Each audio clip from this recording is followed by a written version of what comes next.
As I walked into the quarterly executive meeting, my husband's face went from smug to shocked in seconds. 5 years ago, he left me for his assistant, saying I'd never understand the business world. Today, as the new owner of Meridian Enterprises, I was about to announce his termination, and the secretary who handed me the documents was his girlfriend who had replaced me in his life. Before we jump back in, tell us where you're tuning in from, and if this story touches you, make sure you're subscribed, because tomorrow I've saved something extra special for you.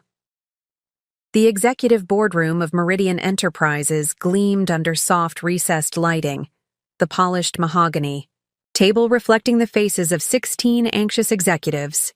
I adjusted my tailored navy suit, selected carefully for this moment, and felt the weight of the leather portfolio in my hands. Inside contained termination papers for 7 executives, including one name that had once been on my marriage certificate. Ms. Vivian Chen, representing Horizon Capital Partners, announced Diane, the stern-faced corporate secretary who had been instrumental in making this day possible. The room fell silent. Most had expected another faceless investor to address them, not me. I could feel the collective shift in energy as I moved toward the head of the table, the position my ex-husband Alexander Reed had occupied for the past 8 years. Alexander sat halfway down the table, his signature platinum cufflinks catching the light as he leaned forward. His expression morphed from mild curiosity to recognition, then to barely concealed panic. Beside him, Natalie Barnes, once his executive assistant, now his fiancée, looked between us in confusion, still not comprehending the situation. "Thank you all for gathering today," I began, my voice steady and clear, a voice I had practiced for months in anticipation of this moment. As of 9 a.m. this morning, Horizon Capital Partners has completed its acquisition of Meridian Enterprises. The tension was palpable. These executives had been expecting a standard post-acquisition platitude session, promises of minimal disruption, the usual corporate reassurances. What they didn't know was that Horizon Capital Partners was my company, created from nothing. In the 5 years since Alexander had left our marriage and pushed me out of the company we had built together. "Some of you may remember me," I continued, allowing my gaze to sweep the room before settling on Alexander. "For those who don't, I co-founded Meridian with Alexander Reed 12 years ago." Alexander's knuckles whitened around his Mont Blanc pen. The memory of his words echoed between us across the polished table. "You're a liability to this company, Vivian. You always have been. The business world isn't for everyone." I opened my portfolio, the familiar action grounding me in the eye, present. Meridian has drifted from its founding principles over the past 5 years. Quarterly reports show declining innovation, employee satisfaction at an all-time low, and customer retention dropping by 23% annually. Several executives shifted uncomfortably, eyes darting to Alexander, whose face had taken on a reddish hue. He had built his leadership on creating the appearance of success while the foundation crumbled, a strategy I had warned him about years ago. "Immediate restructuring is necessary," I said, nodding to Diane, who began distributing sealed envelopes.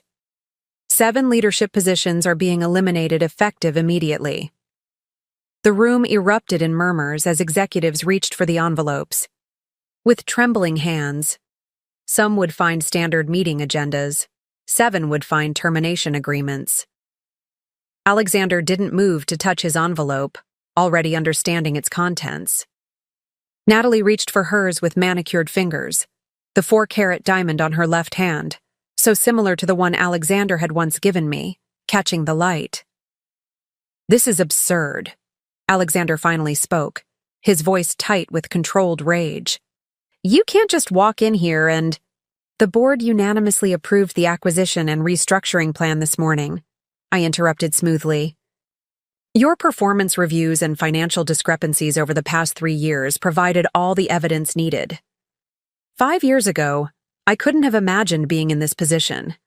The night Alexander told me he was leaving, both our marriage And my position at Meridian? I had collapsed on our bedroom floor, sobbing as he methodically packed his clothes into a suitcase. "You've always been too emotional for business, Viv," he had said, not even looking at me as he selected which ties to take. "Natalie understands what it takes to succeed in this world. You never will."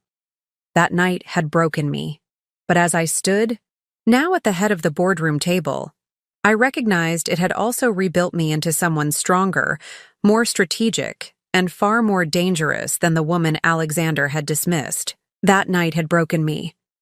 But as I stood now at the head of the boardroom table, I recognized it had also rebuilt me into someone stronger, more strategic, and far more dangerous than the woman Alexander had dismissed. "Those affected will be escorted to collect personal belongings," I continued, gesturing toward the door where security personnel now stood. "Severance details are outlined in your packets, contingent upon the standard non-disclosure agreements." Alexander pushed back, his chair abruptly, standing to his full height. "This is personal, not business," he hissed, loud enough for nearby executives to hear. "You've orchestrated this whole thing for revenge." I met his gaze steadily, feeling nothing but a cool detachment where pain had once lived. "On the contrary, Alexander, the 14 board members who voted unanimously this morning have never met me personally. They voted based on performance data and my proposed recovery strategy." I allowed a small smile. "Though I won't deny this particular aspect of the restructuring brings additional satisfaction." Natalie had finally opened her envelope, her face draining of color as she read its contents. Unlike Alexander, she hadn't been terminated, a deliberate choice on my part. Her skills had never been the issue, only her ethics. "Ms. Barnes will be reassigned to the Denver office, effective next week," I announced, watching as she processed this information. The Denver office was struggling but salvageable, and 1,500 miles away from headquarters. The memory of discovering their affair surfaced briefly, walking into Alexander's office after hours to surprise him with dinner, only to find him with Natalie on the desk I had helped select when we founded the company. The humiliation had been excruciating, compounded when he called me the next day to discuss the situation and informed me my services were no longer required at Meridian. "You're a brilliant woman, Viv," he had said with practiced sympathy. "But business requires a certain ruthlessness you've never had." As security approached Alexander, whose face now fluctuated between rage and disbelief, I felt a strange sense of calm. The ruthlessness he claimed I lacked had been cultivated in the barren aftermath he had created. "This meeting will reconvene at 3 o'clock, I said to the remaining executives, many of whom were studiously avoiding eye contact with either me or Alexander.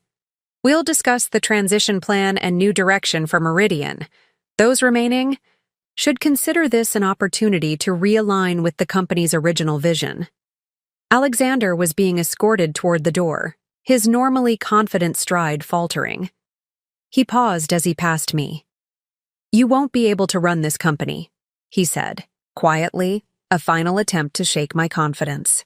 "You'll destroy everything I've built." I leaned closer, my voice for his ears only. "I'm not going to run your company, Alexander. I'm going to rebuild mine." As the door closed behind him, I took the seat at the head of the table. Not Alexander's seat, but the one that had always been intended for a visionary leader. The remaining executives watched me with a mixture of fear, curiosity, and dawning respect. The journey that had led me from sobbing on my bedroom floor to commandeering this boardroom had been anything but easy. After Alexander had pushed me out of Meridian, I'd found myself starting over at 40, with a broken heart and a shattered professional identity. But that morning in the boardroom was just the beginning. Alexander didn't yet know what awaited him outside. Reporters tipped off about financial irregularities at Meridian, his carefully cultivated industry reputation already unraveling as the business press caught wind of the dramatic leadership change. Preparing and narrating this story took us a lot of time, so if you are enjoying it, subscribe to our channel. It means a lot to us. Now back to the story. The Reed Chen residence sat perched on a hillside overlooking the Seattle skyline, its contemporary glass and stone facade a testament to the success of Meridian Enterprises. The house had been featured in Architectural Digest just months earlier. Tech industry power couple creates modern marvel. A glossy 12-page spread showcasing the custom features Vivian and Alexander had meticulously selected together. The night that Alexander ended their marriage, rain pelted against the floor-to-ceiling windows of their master bedroom, the Seattle skyline blurred behind sheets of water. The weather seemed determined to match Vivian's internal landscape, turbulent, obscured, drowning. "I don't understand," Vivian had repeated, watching Alexander methodically pack his belongings into a monogrammed leather suitcase, a 5th anniversary gift she had given him. "We were just discussing the Thompson acquisition yesterday. We were planning that trip to Kyoto next month." Alexander barely looked up as he folded his dress shirts with practiced precision. "I've been meaning to have this conversation for months, Viv. There's never a good time." The bedroom that had once felt like a sanctuary now seemed cavernous and cold. Minimalist furniture that had appeared elegant in daylight now felt sterile under the recessed lighting. The king-sized bed with its crisp white linens, untouched that evening, looked like a vast empty field between them. "Is this about the disagreement at the board meeting?" Vivian asked, her mind racing to make sense of this sudden upheaval. "I know we have different approaches to the expansion, but we've always worked through strategic differences." Alexander sighed, the sound heavy with practiced patience. He finally turned to face her, his expression a careful mask of regret that didn't quite reach his eyes. "This isn't about any single disagreement, Vivian. It's about fundamental incompatibility. Both, personally and professionally." He closed the suitcase with a definitive click. "I need a partner who understands what it takes to succeed at this level. Someone who can make the tough calls without getting emotional." The carefully controlled words landed like precise incisions. This wasn't an impulsive decision. This was a planned extraction, surgical and cold. "You're talking about Natalie," Vivian said, the realization crystallizing with nauseating clarity. The lingering meetings, the changed passwords, the subtle exclusions from key discussions over the past months, all suddenly making a terrible kind of sense. Alexander didn't deny it. "Natalie understands my vision for Meridian. She supports my decisions instead of constantly challenging them." "That's my job as your co-founder and your wife," Vivian countered, her voice rising despite her efforts to maintain composure. "To challenge you when you're making decisions that could harm the company. The aggressive acquisition strategy you're pushing, it's creating unsustainable debt. You know I'm right about this." A flash of irritation crossed Alexander's face, breaking through his composed facade. "This is exactly what I'm talking about. You're too cautious, too concerned with employee satisfaction and sustainability metrics when we need to be focused on growth at all costs." He picked up his suitcase, glancing around the room one final time. "I've already spoken with the board. We've agreed it's best if you step back from day-to-day operations at Meridian." The room seemed to tilt around Vivian. "You've spoken with the board? Without me? I'm the co-founder." "With a minority stake after the last funding round, Alexander. Kurt, a decision you were against, if you recall. A decision that gave us the capital to become what we are today." He reached for the door handle. "You'll be well compensated, of course. The terms are fair." "Fair?" The word came out as barely a whisper. Alexander paused in the doorway, his silhouette framed against the hallway light.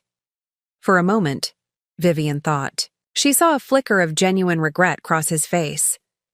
"You're a brilliant woman, Viv, but business requires a certain ruthlessness you've never had." Then he was gone, footsteps echoing down the hallway, leaving Vivian standing in the center of their meticulously designed bedroom, the sound of rain against glass, the only response to her unraveling world. She didn't move for hours, standing, frozen as if motion might confirm that this new reality was permanent. Outside, The Seattle skyline emerged gradually as the storm cleared, lights twinkling against the night sky. The city looked the same, impossibly unchanged, while everything inside had been destroyed. The home that had been featured in magazines now felt like an elaborate stage set. Beautiful, but hollow, designed for a life that no longer existed. Every carefully selected piece of furniture, every thoughtfully chosen artwork suddenly seemed to belong to different people, characters in a story that had unexpectedly ended. The walk-in closet Alexander had just emptied had been designed with dual sides, his and hers, with a center island of drawers they shared.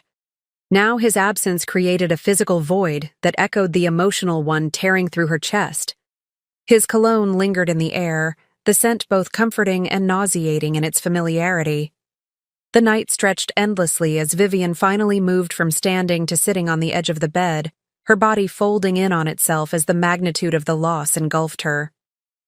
Not just her marriage, but her company, her professional identity and life's work, all excised in one clinical conversation. By morning, when the first rays of sunlight broke through the automated blinds, programmed by Alexander to rise at precisely 6:15 a.m., Vivian had not slept. Her eyes, swollen from crying, looked out at the city spread below. A city where somewhere Alexander and Natalie were beginning their new life amid the ruins of hers. The house, designed to showcase their success, now felt like a mausoleum for her dreams. Every corner held memories of plans made, celebrations shared, a future mapped out in confident detail. The kitchen where they'd hosted dinner parties for investors. The dining room where they'd signed their first major client contract, too excited to wait until they reached the office. The terrace where they'd toasted each funding round, each milestone. Vivian moved through these spaces like a ghost, touching surfaces, remembering. The pain was physical, a constrictive pressure in her chest, a hollowness in her stomach, a persistent trembling in her hands that wouldn't subside no matter how tightly she clasped them. When her phone rang at precisely 9 a.m., Alexander's name appearing on the screen, Vivian almost didn't answer. But some remaining professional instinct, some deeply ingrained sense of responsibility to the company they'd built, compelled her to accept the call. "I'm glad you picked up," Alexander said, his voice brisk, already shifted into full business mode. "I've scheduled a meeting with HR at 11 noon to discuss your transition package. It would be best if you came to the office one last time to sign the paperwork." Vivian listened, her free hand gripping the kitchen counter so hard her knuckles whitened. Through the phone, she could hear the familiar sounds of Meridian's headquarters, gentle. Conversation, the espresso machine in the break room, phones ringing, life continuing as normal in the company she had helped create. "Vivian? Are you there?" Alexander's impatience leaked through. "Yes," she managed, the single word an accomplishment against the tightness in her throat. "Good. 11 a.m. then. Natalie, we'll send you the details of what to bring. We'll need your company laptop and access cards." The casual mention of Natalie, now apparently handling the logistics of Vivian's professional execution, sent a fresh wave of nausea through her. The woman who had replaced her in Alexander's bed was now facilitating her removal from the company she had co-founded. "I'll be there," Vivian said, surprising herself with the steadiness in her voice. After hanging up, she moved to the master bathroom, a sanctuary of marble and glass she had designed herself. The woman in the mirror was unrecognizable, pale, hollow-eyed, diminished. For a moment, Vivian simply stared at this stranger, this shell of the confident entrepreneur who had graced magazine covers alongside Alexander as tech's most dynamic power couple. Then, with hands that trembled slightly less than before, she reached for her makeup bag. If she was to be executed professionally, she would not go without dignity. She would face Alexander, Natalie, and the HR team as Vivian Chen, co-founder of Meridian Enterprises, not as the shattered woman who had stood immobile in her bedroom all night. Layer by layer, she rebuilt her exterior. Foundation, concealer, subtle contour, a sweep of blush to bring life back to her pallor. The familiar ritual was anchoring, each product a small step toward reclaiming some semblance of control. By the time she selected a crisp white shirt and charcoal pencil skirt from her closet, something had shifted imperceptibly within her. The pain remained, raw and overwhelming, but alongside it, something else had begun to take root. Not hope, not yet, but perhaps its prerequisite, a determination to survive this moment, and the next, and the one after that. The house, with its soaring ceilings and perfect views, had been designed to impress, to announce to the world that Vivian Chen and Alexander Reed had arrived. Now, as Vivian gathered her car keys and professional portfolio, she recognized it for what it truly was, a beautiful, empty shell that had never been a home. As she stepped through the front door toward her waiting car, Vivian didn't know yet what would rise from the ashes of this devastation. She couldn't imagine that 5 years later she would stand at the head of a boardroom table, watching Alexander's face contort with shock as she reclaimed what he had taken. She knew only that she had to survive this day, and she would, with her head held high and her wounds carefully concealed behind a mask of professional composure. The Seattle skyline gleamed in the morning sunlight as she drove toward Meridian headquarters one last time, unaware that this ending was actually the first step in a remarkable beginning. The Meridian Enterprises headquarters occupied the top 8 floors of a gleaming downtown Seattle skyscraper.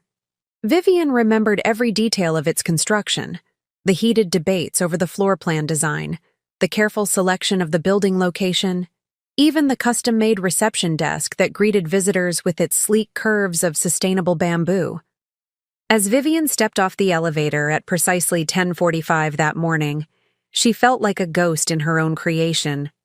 Employees glanced up as she passed, their expressions shifting quickly from recognition to discomfort before they looked away. News traveled fast in corporate environments, and it was clear from their averted eyes that everyone already knew.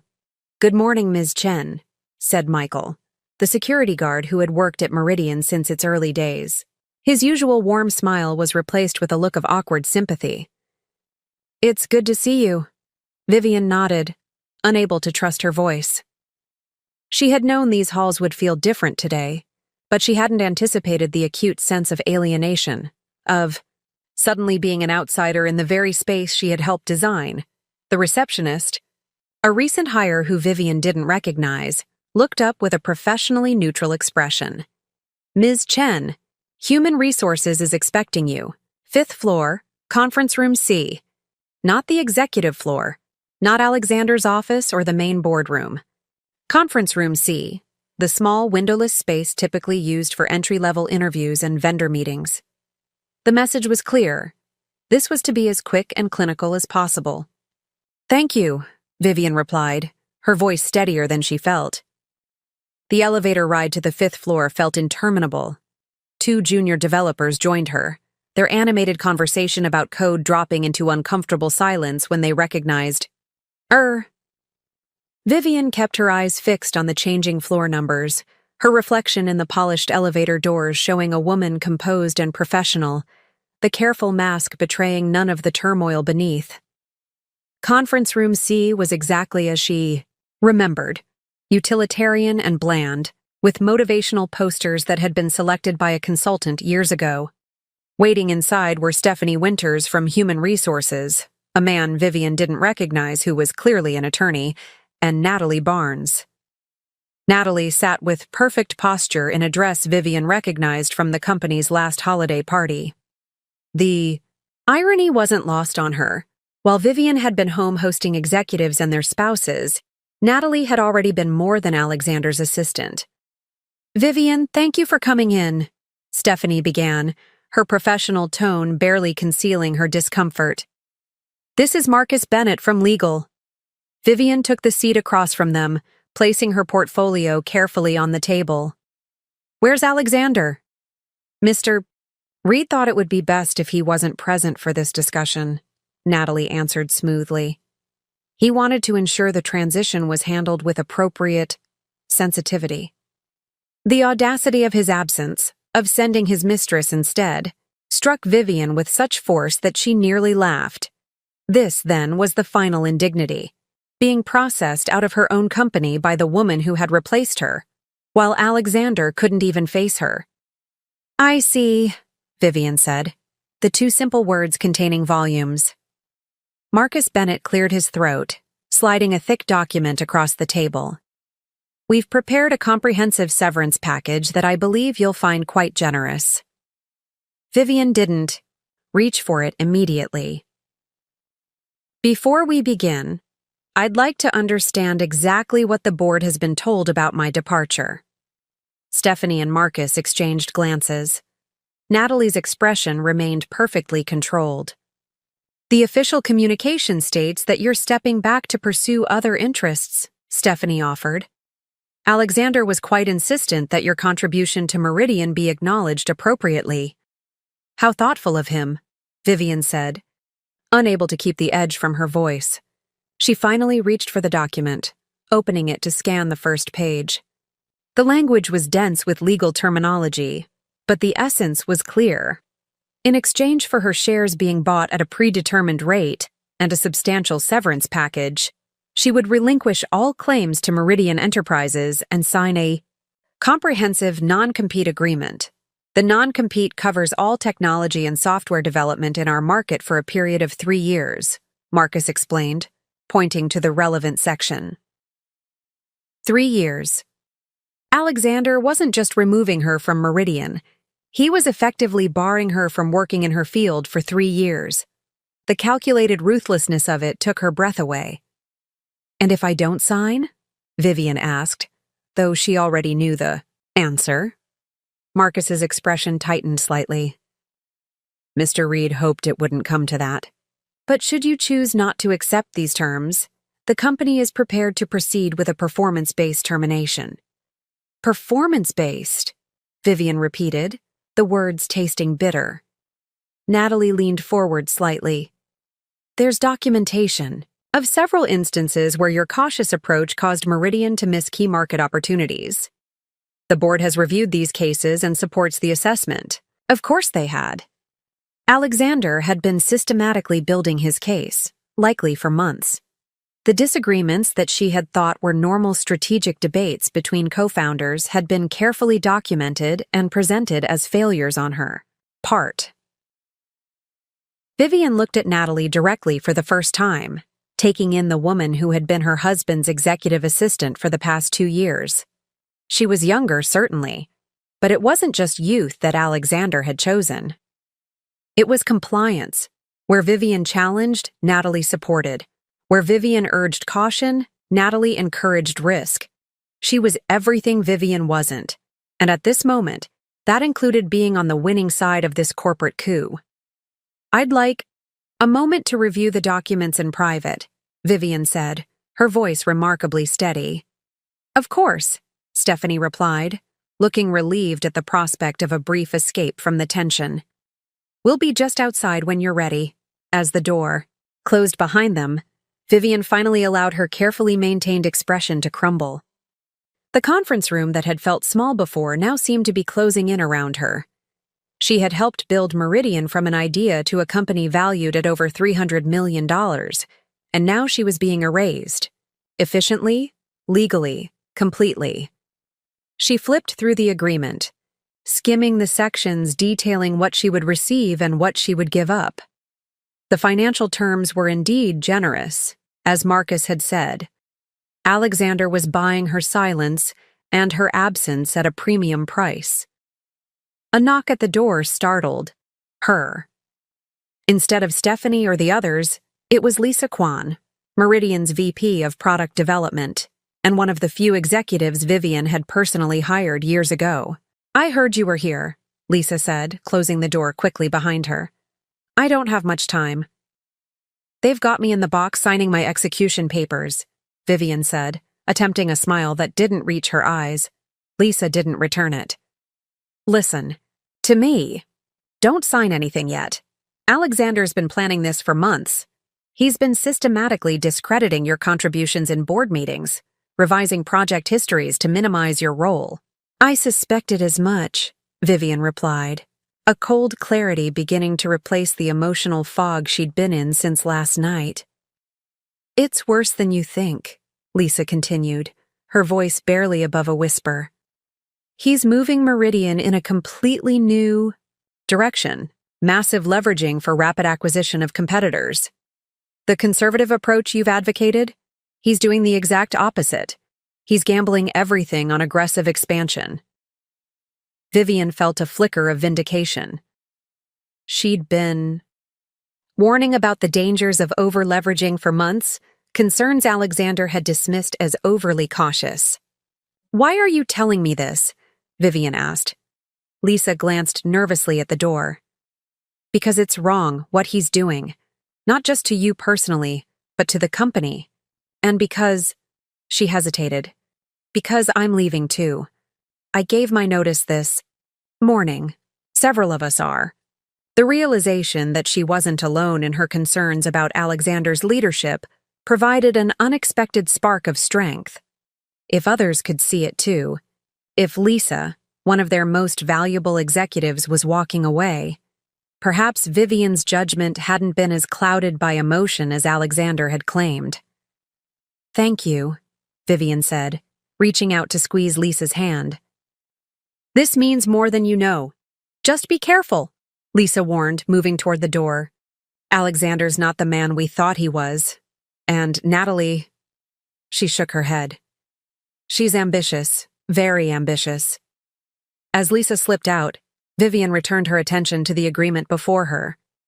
The parameters of her challenge were now crystal clear.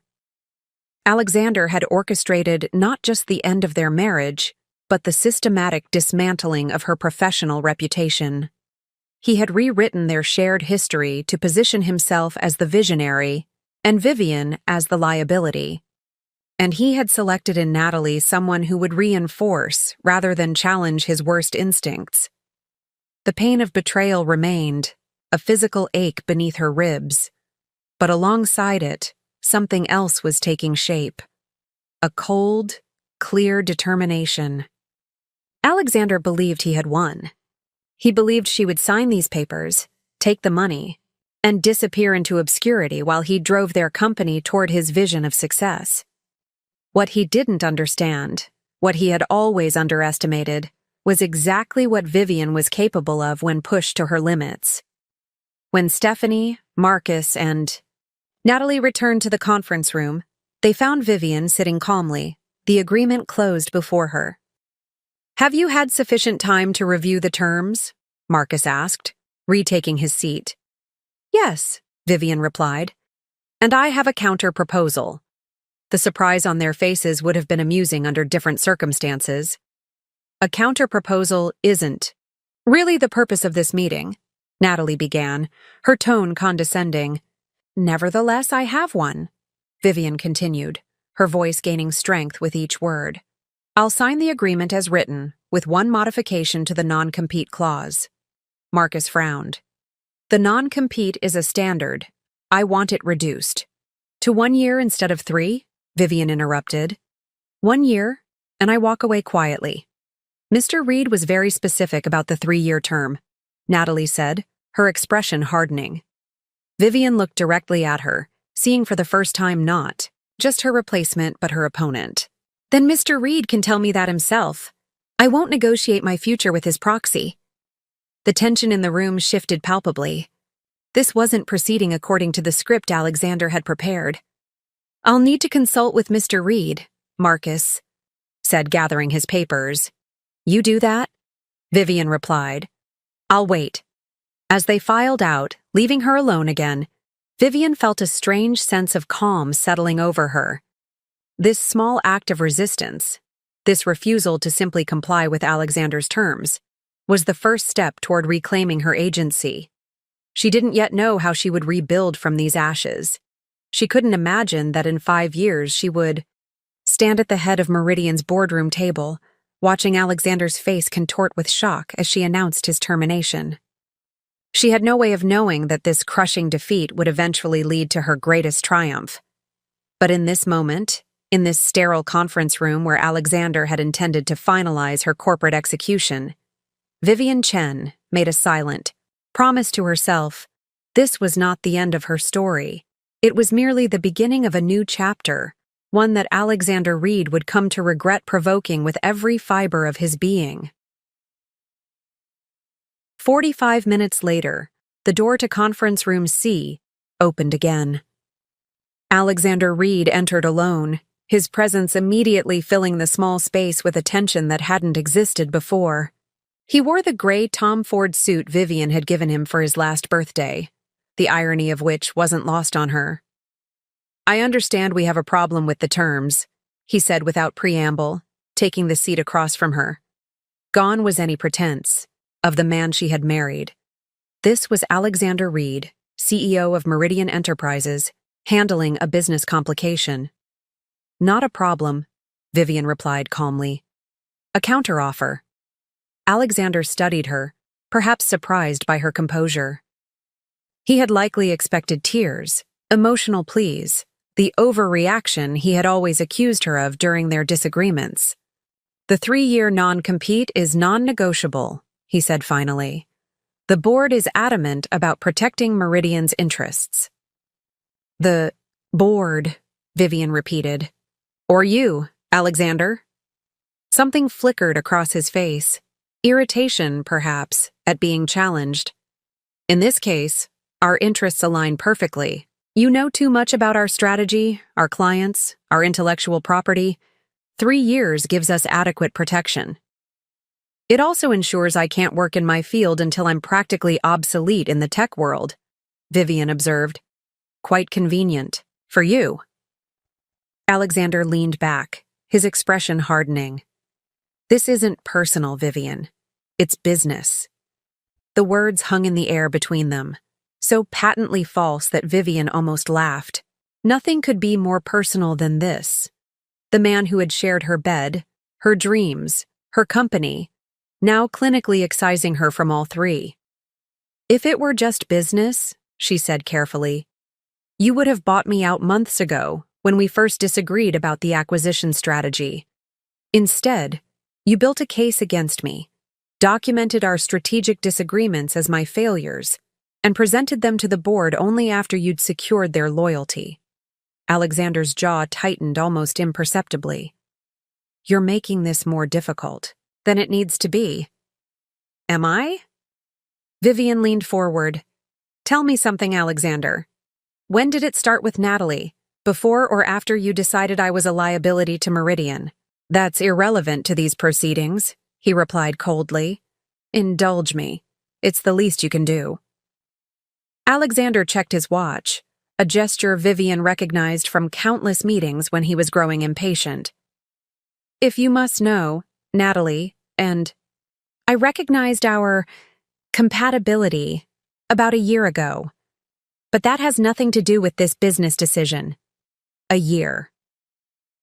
While Vivian had been working 70-hour weeks helping build Meridian, Alexander had been pursuing her eventual replacement, professionally and personally. The timeline made the betrayal even more calculated than she had imagined. "I see," she said, her voice steady, despite the fresh wave of pain his admission triggered.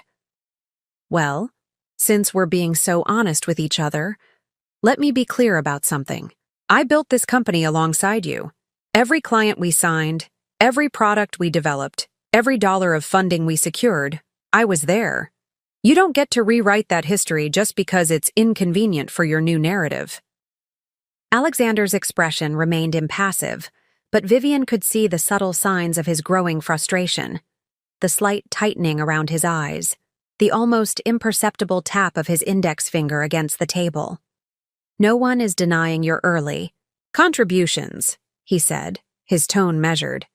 "But companies evolve, Vivian. What Meridian needs now isn't what it needed 5 years ago. Your conservative approach was holding us back from necessary growth. My conservative approach kept us solvent during the 2018 downturn when 3 of our competitors folded," Vivian countered. My conservative approach is why we have a cash reserve while others operate on venture funding and prayer. Alexander's patience was visibly thinning. This is exactly why we're here today. You see threats everywhere, Vivian. I see opportunities. The tech world rewards bold moves, not cautious hedging. The tech world is littered with the corpses of companies that made bold moves on borrowed money, Vivian replied. She reached for the agreement, flipping to the non-compete section. 1 year, that's my offer. 1 year, and I sign everything else as is. Alexander studied her for a long moment, calculation evident in his gaze. 2 years.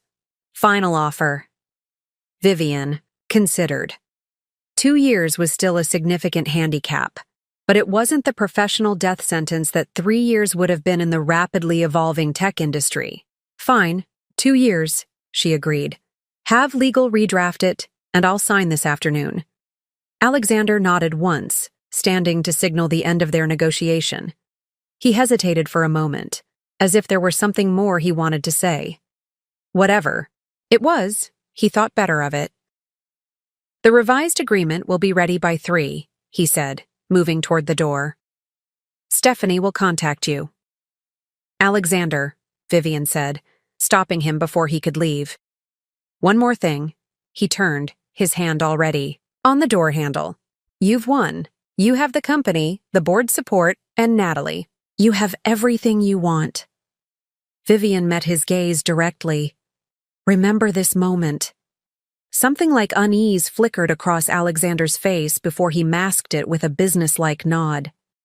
Goodbye, Vivian. The door closed behind him, and Vivian was alone again in the sterile conference room. The conversation had transpired exactly as Alexander had planned, except for her small victory on the non-compete clause. He had arrived expecting capitulation and instead encountered resistance. It was minimal, certainly, but it was something. Vivian gathered her things slowly, in no rush to leave this final act of her time at Meridian. Through the glass walls of the conference room, she could see life continuing in the office beyond. Employees, at their desks, conversations in the hallway, the mundane rhythm of corporate existence undisturbed by the personal and professional earthquake she had just experienced. As she stepped out of conference room C for the last time, Vivian felt oddly disconnected from her surroundings, as if she were observing the scene from a great distance. The Meridian offices, once so familiar, now seemed alien, a place where she no longer belonged. She made her way to her office on the executive floor to collect her personal belongings, aware of the eyes following her progress. The corner office, that had been hers since Meridian's earliest days, was already being packed up. 2 facilities employees carefully removing her awards and photographs from the walls. Ms. Chen, one of them said, looking uncomfortable. We were told to have this cleared by end of day. I'm sorry, we didn't know you'd be coming by. It's fine, Vivian said, noting that the plants she had carefully tended for years had already been removed. I just need a few personal items. She gathered what remained. A small jade figurine that had been her grandfather's, a fountain pen from her first mentor, a framed photograph of her parents. So little to show for years of her life invested in these walls. Across the floor, through the glass partition that separated their offices, Vivian could see Alexander in conversation with Natalie. They weren't touching. They were too professional for that in the office.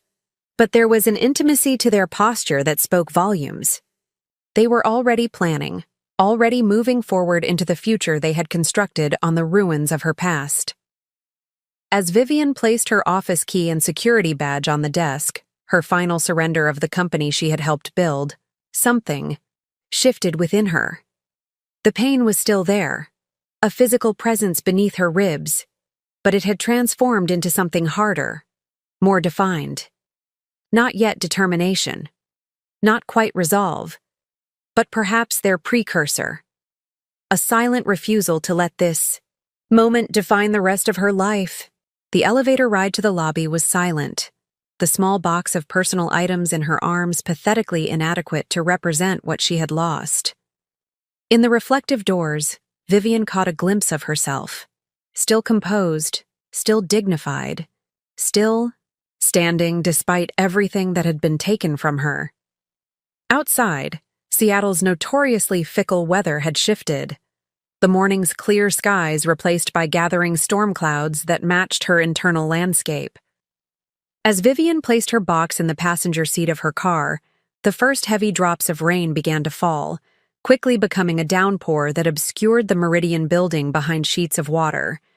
She sat motionless behind the wheel, watching as employees hurried in and out of the building's revolving doors, umbrellas unfurling against the deluge. Somewhere in that building, Alexander and Natalie were continuing their day, perhaps already discussing who would take over Vivian's responsibilities, how they would distribute her projects. The thought should have devastated her anew, but instead, something unexpected happened. As rain pounded against the car roof, creating a cocoon of white noise around her, Vivian felt a moment of perfect clarity break through the emotional chaos of the past 24 hours. Alexander had taken her marriage. He had taken her company. He had taken her professional reputation. But he couldn't take her knowledge, her experience, her capabilities. Those remained firmly, irrevocably hers. The realization wasn't comfort exactly. The wounds were too fresh, too deep for anything approaching solace. But it was a foothold, a small, solid place to stand in the midst of the destruction.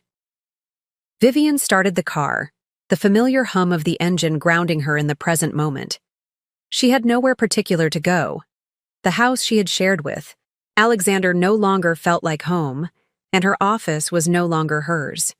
She was, for perhaps the first time in her adult life, completely untethered.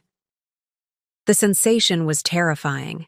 It was also, she realized with surprise, oddly freeing. As she pulled away from Meridian Enterprises for what she believed was the last time, Vivian had no way of knowing what the next 5 years would bring. She couldn't imagine the company she would build, the strategies she would develop, the path that would eventually lead her back to this very building. Not as an ousted co-founder, but as its owner. All she knew in that moment was that the story Alexander had written for her, the narrative of the cautious, emotional wife who couldn't keep pace with his vision, was not the story she would accept. If she had to start again from nothing, she would. If she had to reinvent herself entirely, she would do that too. The rain continued to fall as Vivian drove away from her past and toward an unwritten future. Behind the wheel of her car, in the privacy of this transitional space between what had been and what would be, Vivian Chen made a decision that would alter the course of her life and, though she didn't know it yet, Alexander's as well. She would not disappear. She would not fade into obscurity. She would not become the cautionary tale of the woman left behind by a visionary ex-husband. Instead, she would become something Alexander had never anticipated, never prepared for, a worthy opponent. The thought wasn't revenge, not exactly. It was something more fundamental, a refusal to accept the ending Alexander had scripted for her. A decision to write her own story, whatever it might be. As Vivian navigated through Seattle's rain-slicked streets, she had no destination in mind. But for the first time since Alexander had walked out of their bedroom with his packed suitcase, she had something almost as important, a direction. Vivian drove aimlessly through Seattle's rain-soaked streets, the windshield wipers creating a hypnotic rhythm that matched her circling thoughts. As the familiar landmarks of the city passed by in a gray blur, her mind drifted back to the beginning, to the story of Meridian Enterprises that Alexander was now so determined to rewrite. 12 years ago, Vivian Chen had been a rising star at TechFusion, one of Seattle's established software companies. With a double master's in computer science and business administration, she had climbed the corporate ladder with remarkable speed, becoming the youngest project manager in the company's history by 28. It was at TechFusion that she first met Alexander Reed, a charismatic sales executive whose ability to charm clients was unmatched in the industry.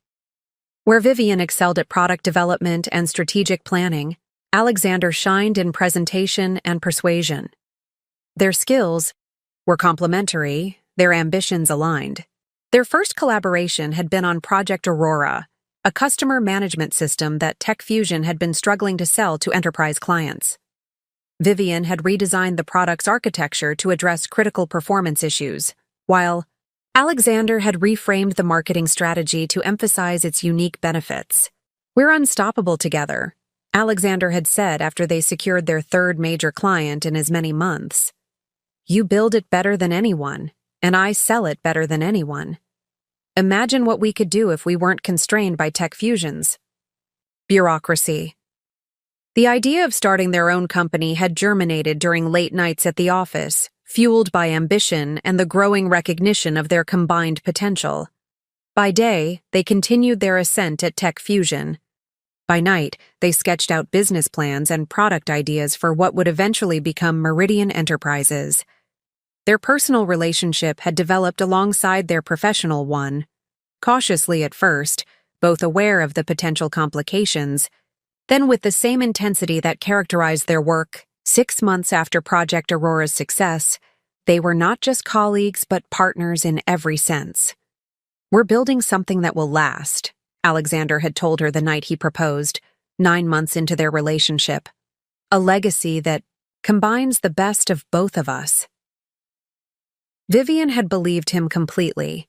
She had seen in Alexander not just a brilliant salesman, but a visionary who could articulate the future she helped create. Together, they seemed poised to conquer the tech world on their own terms. The early days of Meridian had been exhilarating and terrifying in equal measure. They had rented a small office space in a less desirable part of Seattle, investing their savings and a modest amount from friends and family. Their first product, a streamlined project management system for creative agencies, had been developed almost entirely by Vivian, with Alexander securing their initial clients through sheer force of personality and relentless networking. Vivian remembered those first months with painful clarity. The 18-hour workdays, the makeshift desk constructed from an old door and sawhorses, the instant ramen dinners eaten while debugging code late into the night. Alexander had been her rock during that period, his unwavering confidence buoying her when technical challenges seemed insurmountable. "This is just the beginning," he would say, massaging her shoulders as she hunched over her laptop. "5 years from now, we'll look back at these days from our corner offices and laugh about how we started." The memory now carried a bitter irony. They had indeed gotten those corner offices, but something fundamental had changed along the way. Something Vivian had been too busy building the company to fully recognize until it was too late. Meridian's first major breakthrough had come 2 years into their venture. Their project management software had caught the attention of a prominent venture capital firm after winning an Industry Innovation Award. The ensuing funding round had propelled them from struggling startup to emerging player in the Seattle tech scene. It was during this period of rapid growth that Vivian and Alexander had married. A small ceremony on a rented yacht in Puget Sound, attended by their growing team and key investors. The Seattle Times had featured them in a business profile titled "Power Couple Reshaping the Tech Landscape," accompanied by a photograph of them standing arm in arm against the Seattle skyline. "We complement each other perfectly," Alexander had told the interviewer. "Vivian is the brilliant mind behind our products, and I make sure the world knows about them. It's a partnership in the truest sense." Vivian stopped at a red light, the memory of those words bringing a fresh wave of pain. The partnership that Alexander had once celebrated had become, in his mind, a liability to be severed when it no longer served his ambitions. As Meridian continued to grow, their responsibilities had naturally divided along the lines of their strengths.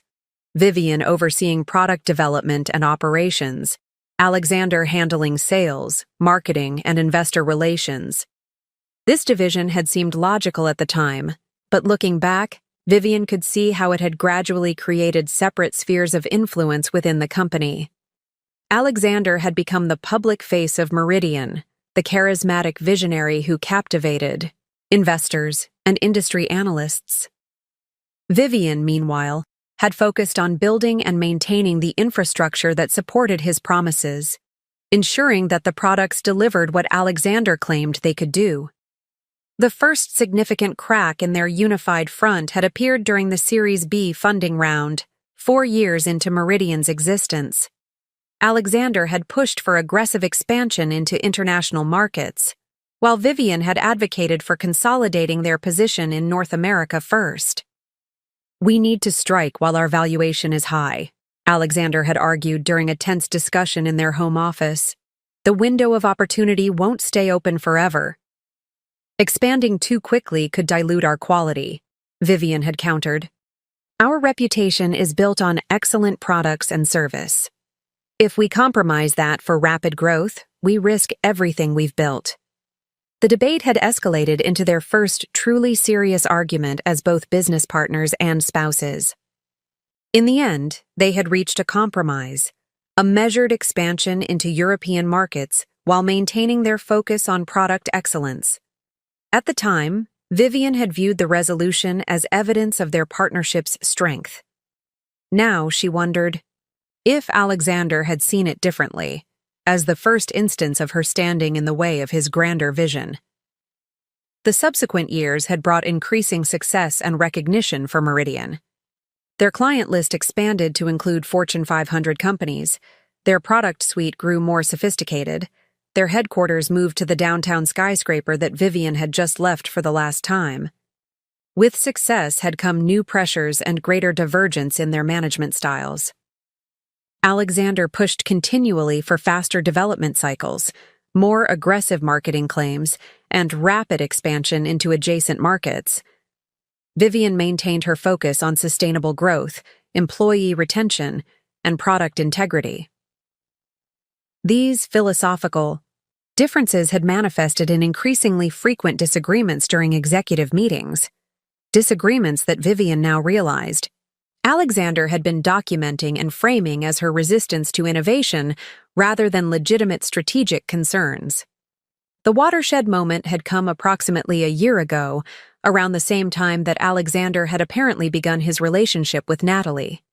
Meridian had been approached by their largest competitor, Vertex Solutions, with a potential merger offer. Alexander had been enthusiastic about the possibility, seeing it as a fast track to becoming the undisputed industry leader. Vivian had been more cautious, concerned about the competitor's debt load and questionable accounting practices. She had conducted a thorough analysis of Vertex's financials and discovered several red flags that suggested the company was overvalued and potentially hiding significant liabilities. This merger would be a mistake, she had told the executive team, presenting her findings in a detailed report. Vertex is using creative accounting to mask serious cash flow problems. If we merge with them, we inherit those problems and put everything we've built at risk. Alexander had been visibly frustrated by her opposition, especially in front of the executive team. "This is exactly why we're falling behind more innovative companies," he had said dismissively. "Analysis paralysis. Sometimes you have to take bold action based on vision, not just spreadsheets." The merger discussions had ultimately been tabled, a decision that Alexander had clearly resented. Looking back, Vivian could now see that this had likely been the moment when he had decided she needed to be removed from Meridian's leadership. It was also around this time that Natalie Barnes had been promoted from the general administrative pool to become Alexander's dedicated executive assistant, a decision Vivian had supported, impressed by the young woman's efficiency and apparent dedication to the company. The rain had eased to a gentle drizzle as Vivian found herself driving along the waterfront. To her right, the steel-gray waters of Puget Sound stretched toward the horizon. To her left, the city that had been the backdrop for her rise, fall, and, though she didn't know it yet, her eventual resurrection. 12 years of history with Alexander and Meridian played through her mind like a film being rewound and replayed with new context. Moments she had interpreted as standard business disagreements now appeared as deliberate stepping stones in Alexander's path to consolidate control. Decisions she had viewed as compromises were revealed as tactical retreats on his part, biding time until he could move forward unimpeded. The painful clarity of hindsight showed her not just Alexander's calculated dismantling of their partnership, but also her own blind spots, her assumption that their shared history and success would ultimately outweigh their strategic differences, her belief that their marriage vows would prevent him from seeing her as an obstacle to be removed rather than a partner to be valued. Most painfully, she recognized how she had allowed her identity to become so thoroughly intertwined with Meridian and with Alexander that his rejection of both their marriage and their business partnership had left her momentarily unable to envision a future for herself. As Vivian pulled into a parking space overlooking the water, she turned off the engine and sat in silence, watching ferries glide across the Sound against the backdrop of distant islands partially obscured by mist. 12 years of her life had been invested in building Meridian Enterprises. 12 years of early mornings, late nights, sacrificed weekends, and postponed personal goals, all dedicated to creating something she had believed was a shared vision. Alexander had taken that vision and claimed it as exclusively his own. He had rewritten their history, recasting himself as the sole visionary and Vivian as the cautious anchor dragging against his ambitions.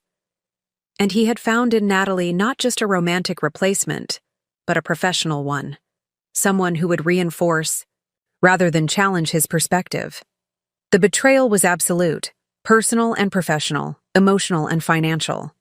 It was designed to be total in its devastation, leaving Vivian with nothing but memories and a severance package meant to ensure her continued silence and irrelevance. What Alexander hadn't counted on, what he had fundamentally misunderstood, despite their years together, was that Vivian Chen was not defined solely by her relationship to him or to Meridian Enterprises. The skills, intelligence, and determination that had helped build a successful company from nothing remained intact, regardless of what had been taken from her. As the last of the rain clouds parted, allowing weak sunlight to glimmer across the water's surface, Vivian made a decision. She would sign the revised agreement tomorrow, accepting the 2-year non-compete restriction and whatever other terms Alexander demanded. And then she would begin the process of reinvention, not as Alexander Reed's ex-wife or as Meridian's former co-founder, but as Vivian Chen, a woman with 12 years of hard-won experience and a clarity of purpose that could only come from having lost everything that once defined her.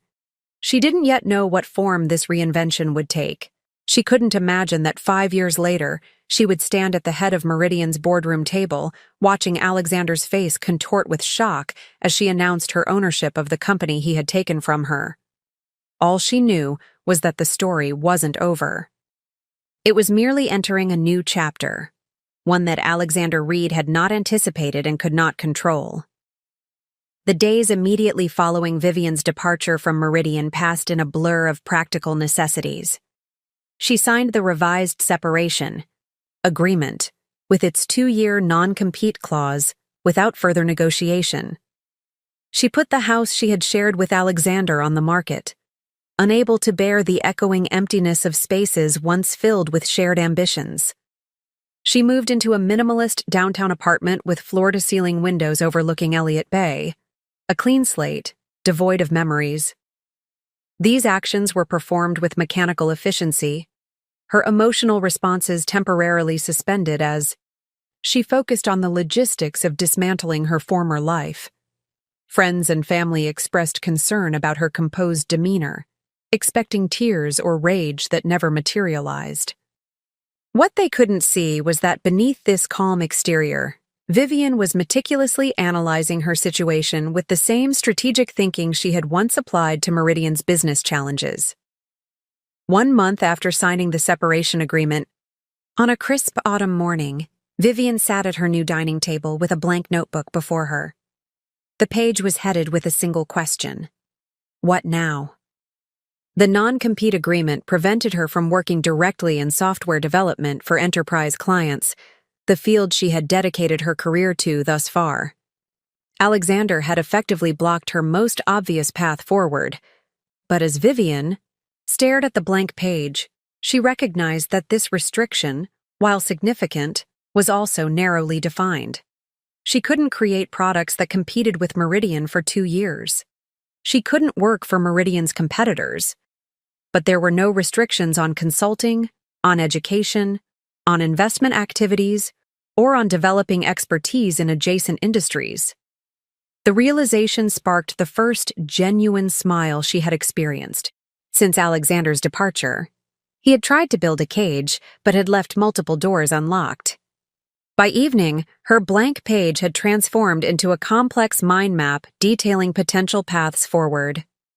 3 main branches emerged from her central question: knowledge development, gaining expertise in areas complementary to, but not directly, competing with her existing skill set; network building, cultivating relationships with key players in the tech industry who might become allies in her future endeavors; financial positioning, strategically investing her severance package to build resources for whatever came next. Over the following weeks, these 3 branches became Vivian's roadmap. She enrolled in an intensive financial analysis program at the University of Washington, focusing specifically on mergers and acquisitions in the tech sector. She joined 3 industry organizations focused on women in technology leadership, carefully selecting those that Alexander had always dismissed as unnecessary networking. Most significantly, she reached out to Lisa Kwan, who had left Meridian shortly after Vivian's departure. "I'm not asking you to betray any confidences," Vivian assured Lisa over coffee at a quiet cafe far from Meridian's offices. "I just want to understand what's happening in the industry from someone whose judgment I trust." Lisa studied Vivian carefully before responding. "Alexander is doing exactly what you warned against. Meridian has acquired 3 smaller competitors in the past 6 months, all financed through significant leveraging. The tech press is calling him visionary. The financial analysts are more skeptical." "And Natalie?" Vivian asked, surprising herself with how steady her voice remained when speaking her replacement's name. "Promoted to VP of Strategic Initiatives," Lisa replied. "She's smart, I'll give her that. But she's also completely aligned with Alexander's high-risk approach. There's no counterbalance anymore." This information became the foundation for Vivian's next moves. If Alexander was over-leveraging Meridian in an aggressive acquisition spree, he was creating vulnerability that might eventually be exploited. The thought wasn't yet a plan, merely an observation filed away for future reference. 6 months into her transformation journey, Vivian made her first public appearance at Seattle's annual Women in Tech Leadership Summit. She had been invited to participate in a panel discussion on resilience and reinvention in the industry, topics she now had intimate experience with. The moderator introduced her as Meridian Enterprises co-founder, a description that once would have pained her, but now felt like ancient history. When asked about her current projects, Vivian smiled with genuine enthusiasm. "I'm in a unique position of being able to step back and evaluate the industry from a new perspective," she explained. "After years of focusing exclusively on product development and operations, I'm now exploring the financial and strategic forces shaping technology's future. It's been illuminating." The response was measured, revealing nothing of her longer-term intentions while establishing her as someone evolving rather than diminished by recent changes. After the panel, Vivian found herself surrounded by women eager to connect. CEOs of smaller tech companies, venture capitalists specializing in women-led startups, financial analysts focused on the technology sector. One conversation proved particularly significant. Eleanor Blackwell, founding partner at Blackwell Venture Partners, handed Vivian her card with a directness that cut through the usual networking pleasantries. "When you decide what you're building next, call me," Eleanor said. "I've followed Your work for years. Alexander Reed may be the face people recognize, but industry insiders know who really built Meridian's backbone. Vivian accepted the card, tucking it carefully into her portfolio. I'm under a non-compete for another 18 months. Eleanor's smile was knowing. Non-competes restrict what you can build, not what you can learn, who you can meet, or how you can prepare. Time spent in strategic preparation is never wasted. That conversation marked a turning point in Vivian's journey.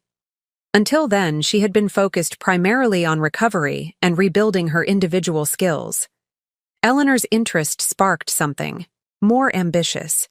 The first glimmer of a plan that extended beyond personal reinvention to something that might eventually intersect with Meridian's future. Over the next year, Vivian methodically expanded her knowledge and network. She completed 3 specialized financial courses focused on corporate valuation, leveraged buyouts, and distressed asset acquisition. She consulted for venture capital firms evaluating potential investments in the tech sector, providing technical expertise that helped them avoid costly missteps. Most importantly, she began tracking Meridian's activities with careful attention to patterns that others might miss. Each press release announcing a new acquisition was followed by Vivian's detailed analysis of the purchased company's technology, client base, and financial health. She built comprehensive models projecting Meridian's likely debt structure and cash flow requirements. She noted which executives remained from her era and which had been replaced by Alexander's loyalists. This wasn't obsession or vengeance. It was strategic intelligence gathering, performed with the detached precision that had always characterized Vivian's approach to business challenges. 18 months after leaving Meridian, Vivian registered a new entity, Horizon Capital Partners. The name was a subtle nod to her past, the horizon line visible from the Meridian offices she had helped design, but pointed firmly toward the future. Horizon's mission statement was carefully crafted, identifying undervalued assets and unrealized potential in the technology sector. Vague enough to cover multiple activities, specific enough to attract the right partners. With her severance package as initial capital and Eleanor Blackwell's firm as a significant investor, Vivian began assembling a team of financial and technical experts who shared her vision. We're not building products, she explained to her small but growing team during their first strategy session. We're building capability, the ability to recognize opportunity when it appears and move decisively, when timing is right. What Vivian didn't share, even with her closest advisors, was the specific opportunity she had begun to see taking shape on the horizon. Meridian's aggressive expansion under Alexander's leadership was showing early signs of strain. 2 consecutive quarters had seen them just barely meeting earnings expectations. Industry analysts had started questioning the sustainability of their acquisition strategy. The company's debt-to-equity ratio had reached levels that would make refinancing challenging in anything less than ideal market conditions. These weren't yet critical problems. Meridian remained profitable and growing, but they were hairline. Cracks in the foundation that only someone intimately familiar with the company's true structure would recognize as potentially serious. 22 months after signing the separation agreement, with the non-compete restriction just weeks from expiring, Vivian received an unexpected call from James Patterson, one of Meridian's original board members, and the only one who had occasionally sided with her strategic perspective during her final year at the company. This is probably crossing a line, James began without preamble. But I think you should know that Vertex Solutions is making another approach to acquire Meridian. Vivian's pulse quickened. Vertex, the same competitor whose merger Alexander had pushed for and Vivian had opposed due to their questionable financials. That's interesting timing, she replied carefully. May I ask why you're telling me this? James was silent for a moment before answering. Because you were right about them 2 years ago. Their financials are even more concerning now, but Alexander is championing the deal as Meridian's path to market dominance. The board is divided. After ending the call, Vivian stood at her apartment window, looking out at the Seattle skyline, where Meridian's headquarters was clearly visible among the downtown towers. The information James had shared wasn't just industry gossip. It was a potential inflection point that aligned perfectly with the capabilities she had spent nearly 2 years developing. If Alexander pushed through a merger with Vertex despite their fundamental weaknesses, he would be creating a dangerously over-leveraged entity. If market conditions shifted even slightly in an unfavorable direction, the combined company would face serious liquidity challenges. Those challenges would create vulnerability, and vulnerability created opportunity for those prepared to act. Vivian reached for her phone, scrolling to Eleanor Blackwell's contact. "Eleanor? It's time to discuss Phase 2. Are you available for dinner tonight?" As she ended the call, Vivian felt a calm certainty settle over her. The past 22 months had transformed her from Meridian's discarded co-founder into the head of a specialized investment firm with growing resources and strategic connections throughout the industry. She had rebuilt herself professionally while developing expertise specifically designed to recognize and capitalize on exactly the situation that now appeared to be developing at Meridian. Alexander had removed her from the company they had built together, believing he was eliminating an obstacle to his ambitions. In doing so, he had inadvertently created something much more dangerous: a highly motivated observer with intimate knowledge of Meridian's inner workings and no loyalty to his leadership. The non-compete agreement that was meant to sideline Vivian had instead given her the gift of time. Time to study, to plan, to build new alliances, and to position herself precisely where she needed to be when opportunity emerged. As Vivian prepared for her dinner with Eleanor, selecting a sharp black suit that symbolized this new chapter, she reflected on how completely her journey had transformed her. The devastated woman who had sat paralyzed in her car outside Meridian headquarters nearly 2 years ago had evolved into someone new, someone with clearer vision, colder calculation, and absolute confidence in her ability to recognize and seize the right moment when it came. That moment she now believed was rapidly approaching, and when it arrived, Alexander Reed would discover just how thoroughly he had underestimated the woman he had discarded. Exactly 2 years and 1 day after signing the separation agreement with Meridian, Vivian Chen sat in the pristine conference room of Horizon Capital Partners, surrounded by her carefully assembled team of financial analysts, industry experts, and legal advisors. The wall-to-wall windows offered a panoramic view of Seattle's skyline, with Meridian's headquarters clearly visible in the distance, a visual reminder of their target. "The non-compete restriction expired at midnight," Vivian began, her voice steady as she addressed the room. "As of today, we are free to pursue any opportunity in the enterprise software space, including potential actions involving Meridian Enterprises." Eleanor Blackwell, who had become Vivian's closest advisor and Horizon's principal investor, leaned forward. "And the timing couldn't be better. The Meridian-Vertex merger announcement yesterday triggered exactly the market response we anticipated." On the large screen at the front of the room, financial charts displayed Meridian's stock performance, a sharp 22% decline following the merger announcement. The market had reacted with the skepticism that Vivian had predicted, recognizing the fundamental flaws in combining two companies with overlapping products and concerning debt structures. "Our analysis suggests that Meridian will need to secure additional financing within the next 3 months to complete the merger and manage the consolidated debt," explained Rajiv Mehta, Horizon's lead financial strategist. "Given the current market conditions and rising interest rates, they'll face significant challenges in obtaining favorable terms." Vivian nodded, the scenario unfolding exactly as she had projected. "And their existing creditors?" Increasingly nervous, Rajiv confirmed. "I've had informal conversations with representatives from Atlantic Capital, who hold the largest portion of Meridian's current debt. They're concerned about the company's direction, but aren't yet ready to take action." For 2 hours, the team methodically reviewed their intelligence on Meridian's vulnerable position. The company was not yet in crisis. It remained profitable and maintained strong client relationships, but Alexander's aggressive expansion strategy had created precarious financial scaffolding that could collapse under the right pressure. The meeting concluded. Eleanor remained behind while the others filed out.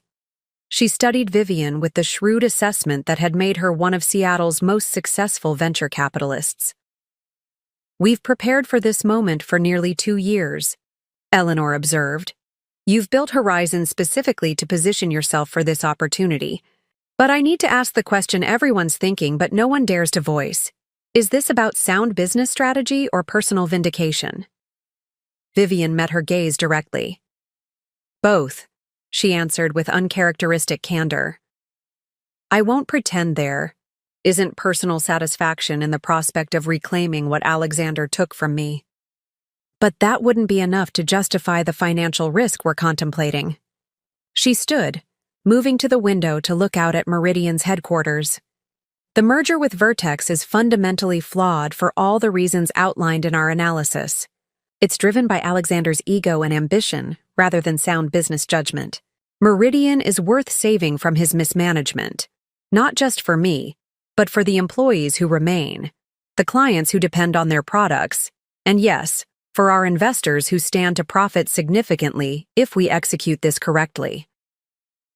Eleanor joined her at the window, seemingly satisfied with Vivian's response. "Then let's make the next move." The following weeks saw Horizon Capital Partners executing a carefully orchestrated strategy. While remaining below the reporting thresholds that would require public disclosure, Horizon began acquiring small positions in Meridian through various investment vehicles. Simultaneously, Vivian initiated discreet conversations with key Meridian board members, institutional investors, and creditors. The approach was surgical in its precision.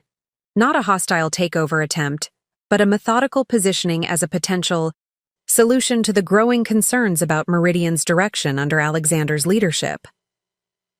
3 months after the merger announcement, the pivotal moment Vivian had anticipated arrived.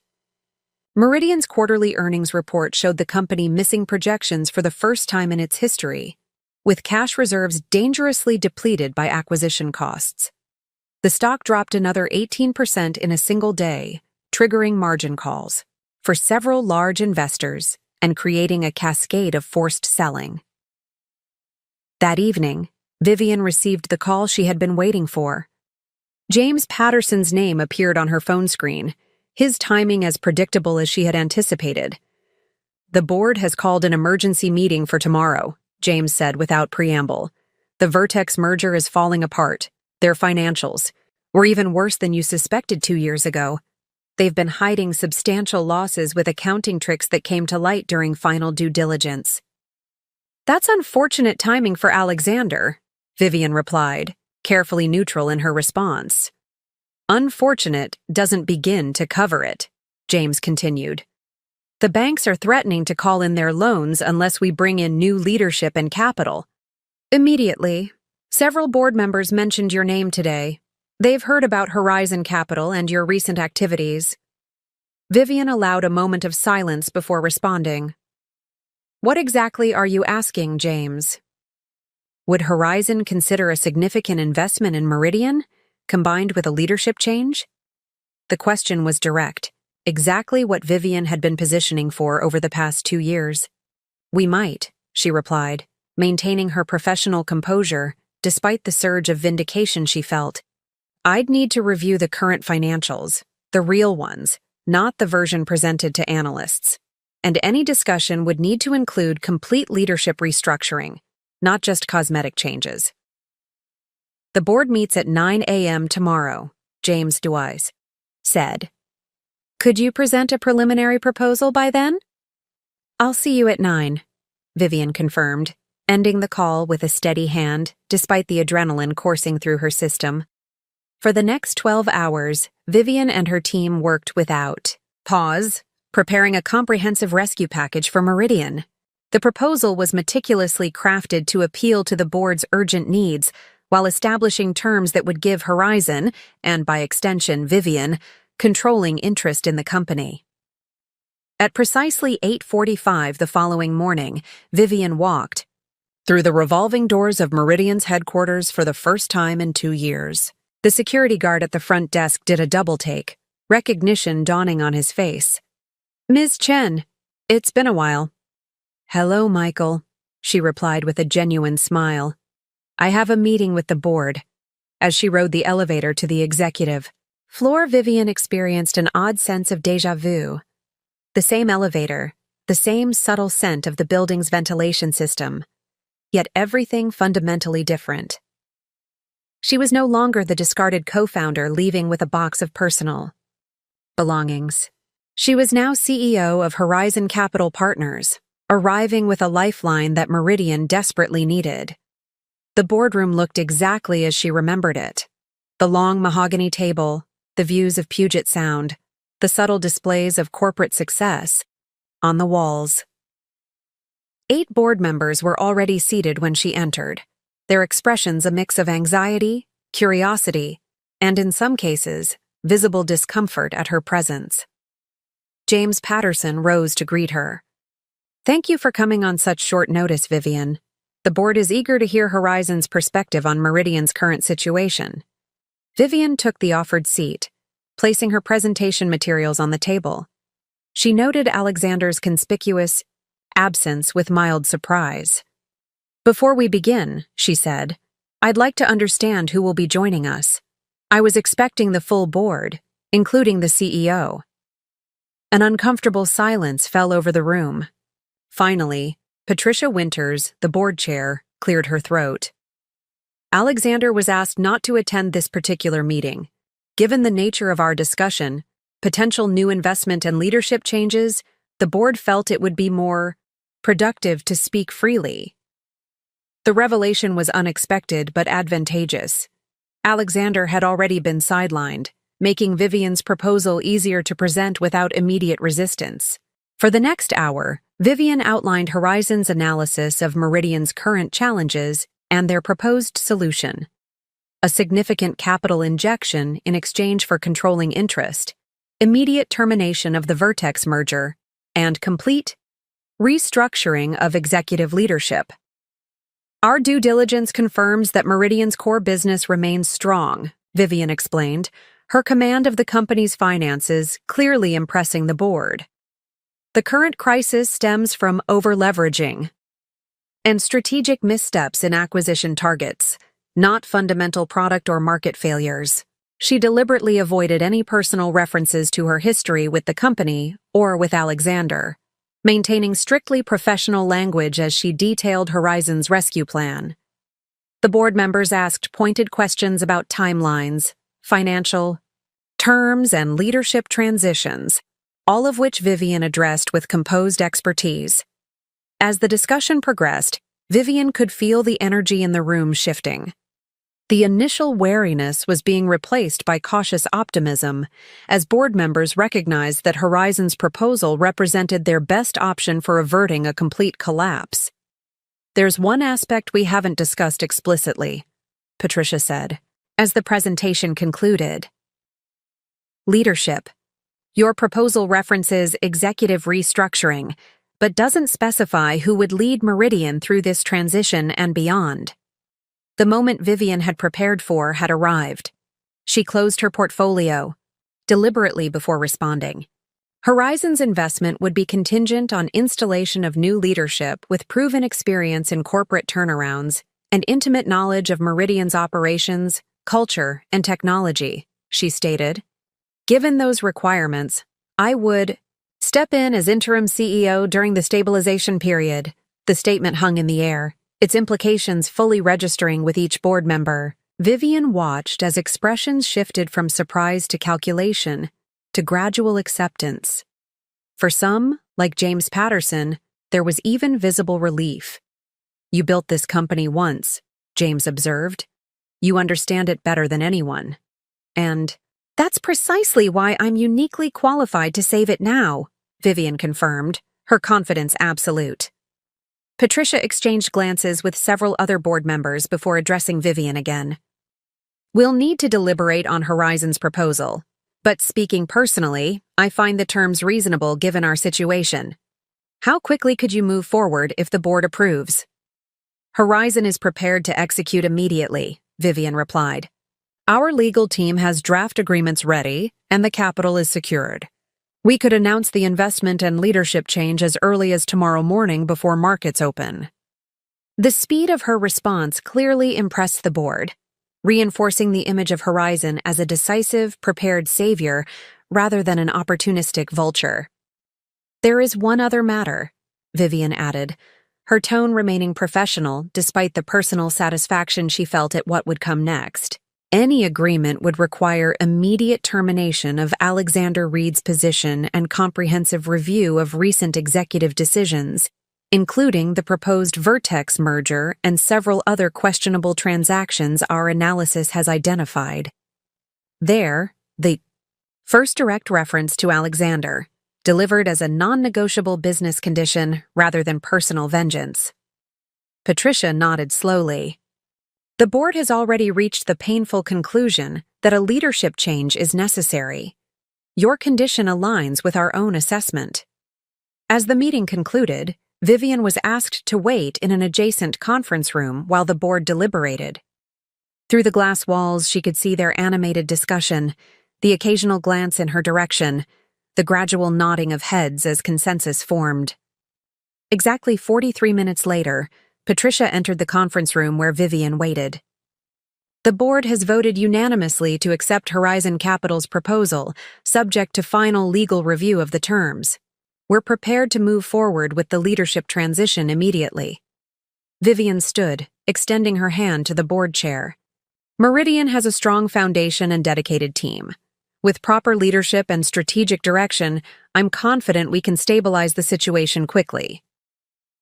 There is one detail you should be aware of, Patricia added with slight hesitation. Alexander doesn't yet know about the board's decision. He's scheduled to be in the office this afternoon for what he believes is a routine update on the Vertex situation. Given your history, would you prefer that we handle that conversation before you assume your position? Vivian considered the option briefly before shaking her head. No, that won't be necessary. As Meridian's new CEO, handling difficult transitions will be part of my responsibility. I'll speak with Alexander personally. As Patricia left to inform the rest of the board of their decision, Vivian remained alone in the conference room, the magnitude of what had just transpired washing over her. 2 years of meticulous planning, strategic positioning, and patient waiting had culminated in this moment of complete reversal. Alexander had forced her out of the company they had built together, believing he was eliminating an obstacle to his ambitions. Now, she would return as his successor, tasked with saving Meridian from the very risks she had warned against. The symmetry was so perfect it almost seemed scripted. Yet Vivian knew it was the result not of fate, but of careful calculation. Her ability to recognize Alexander's fundamental weaknesses and position herself precisely where she needed to be when those weaknesses inevitably created vulnerability. She looked out at the Seattle skyline from the conference room windows. Vivian felt neither triumph nor revenge, but a calm certainty that she was exactly where she was meant to be. Meridian was her company, had always been her company in the eye. Ways that truly mattered. Now she would have the opportunity to prove it, not just to Alexander, but to everyone. The pivotal moment of her transformation was complete.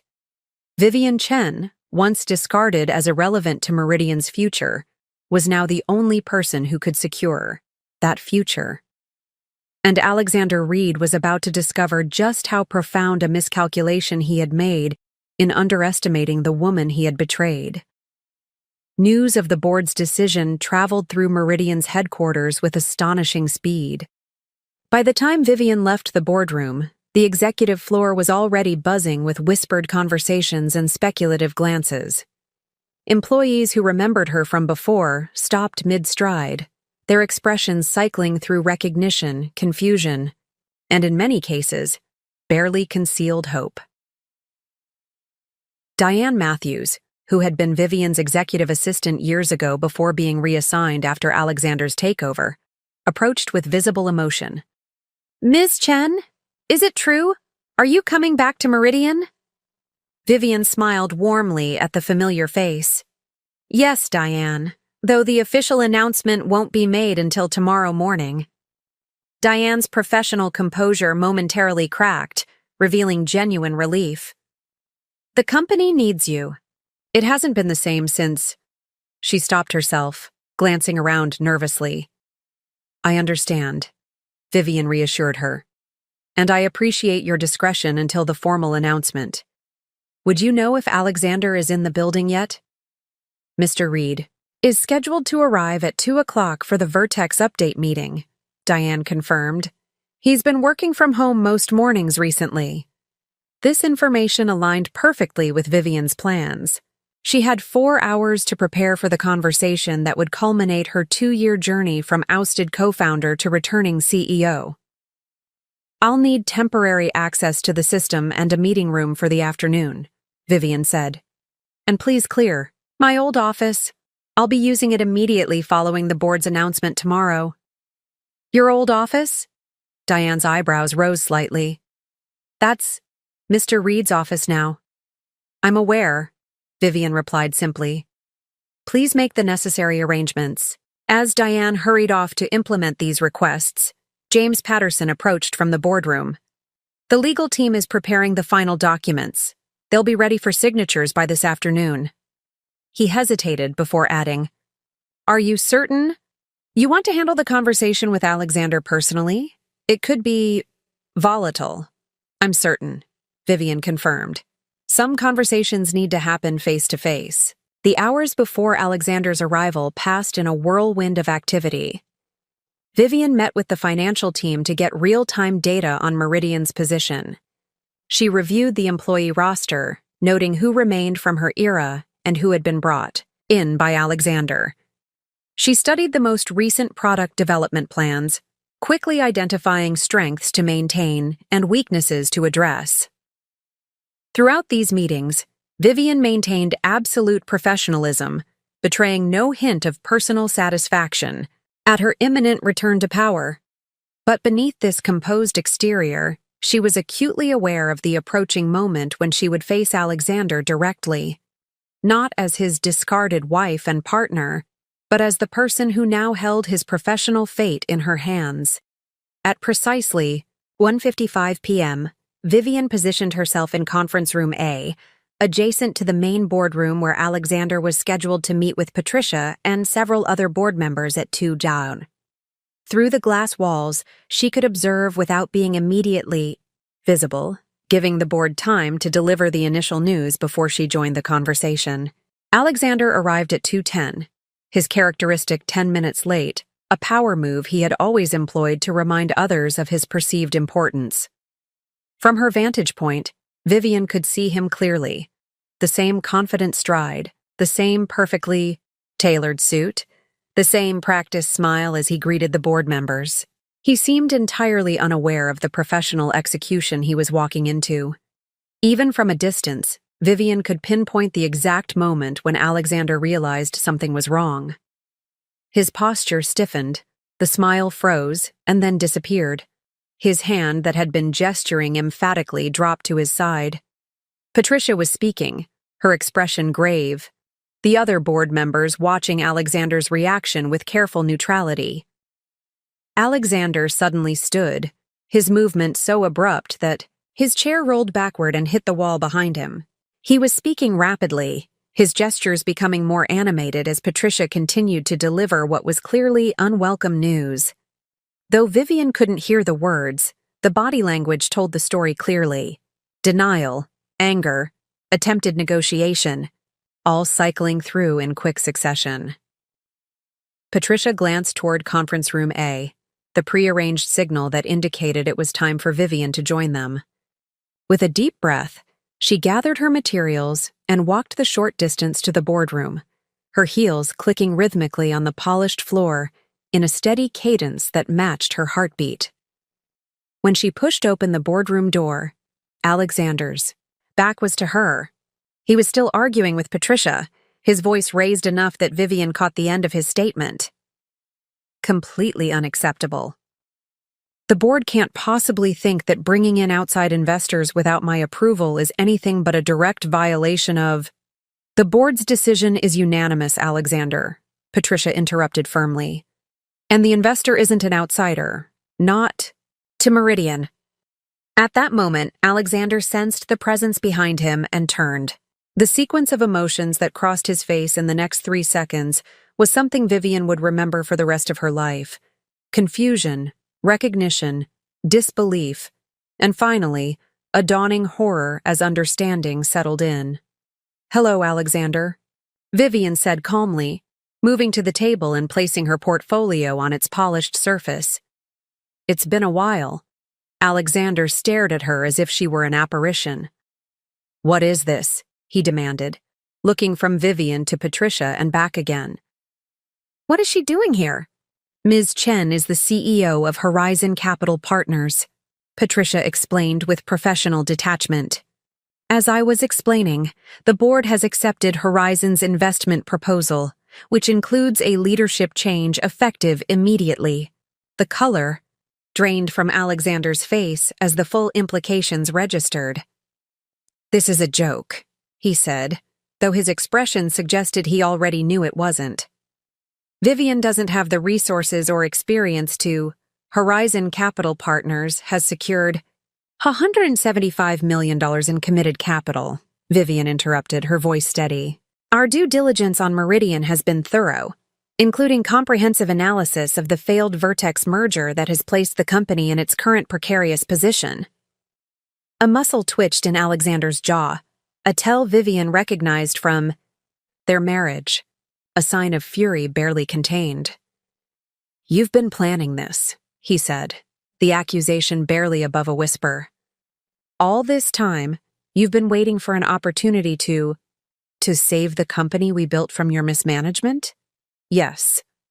Vivian maintained her professional tone despite the personal satisfaction coursing through her. "The non-compete agreement. You insisted upon expired yesterday. Horizon's offer was presented to the board this morning. The timing is fortuitous." Alexander turned to Patricia, attempting one last appeal. "This is personal vendetta, not business strategy. Surely the board can see that." "What the board sees," Patricia cut in firmly, "is a company on the verge of financial crisis due to your acquisition strategy and a concrete rescue plan presented by someone with intimate knowledge of Meridian's operations. Ms. Chen's history with the company is an asset in this situation, not a liability." Alexander's gaze swept the room, searching for allies and finding none. The board members who had supported his leadership for years now sat in uncomfortable silence, their loyalties shifted to the company's survival rather than its current CEO. "The terms of your separation are outlined here," Vivian said, sliding a document across the table toward him. "The board has approved a generous severance package, contingent upon immediate transition and your full cooperation during the announcement period." Alexander didn't reach for the document. Instead, he focused entirely on Vivian, his initial shock now hardening into cold fury. "You won't be able to run this company," he said, echoing almost verbatim the words he had spoken when ending their marriage. "You don't have what it takes." The parallel wasn't lost on Vivian. For a moment, she was transported back to that devastating night in their bedroom, Alexander packing his suitcase while dismissing her professional capabilities. The symmetry of this moment, the complete reversal of their positions, was so perfect it almost seemed scripted. "That's not for you to determine anymore," Vivian replied calmly. "The decision has been made. Your access to Meridian systems will be revoked effective immediately. Security will escort you to collect personal belongings from your office." The mention of his office, once hers, soon to be hers again, seemed to finally break through Alexander's disbelief. The reality of his situation crashed down upon him with visible impact. "You can't do this," he said, but the words lacked conviction.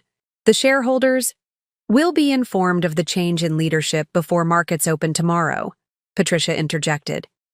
Given Meridian's recent performance and the failure of the Vertex merger, we anticipate a positive response to the announcement of new investment and leadership. Alexander's phone buzzed, drawing his attention momentarily. His expression shifted as he read the message on the screen.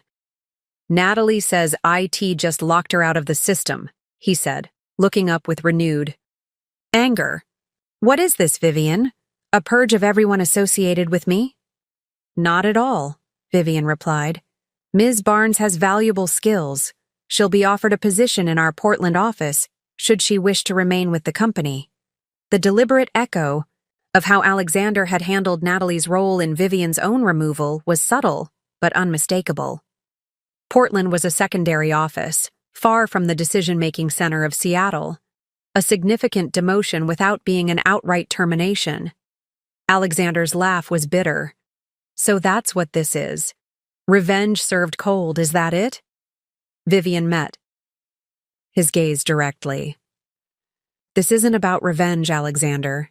It's about reclaiming what we built together, what you nearly destroyed with your reckless acquisitions and over-leveraging. Meridian is worth saving, even if your position within it isn't. The boardroom fell silent as the former spouses regarded each other across the polished mahogany table. For Vivian, the moment carried none of the vindictive satisfaction she might once have anticipated. Instead, she felt a calm certainty that this outcome was both just and necessary, not merely for her personal redemption, but for the company's survival. Security is waiting outside, Patricia finally said, breaking the tense silence. They'll escort you to gather your personal items. Alexander's gaze remained locked on Vivian.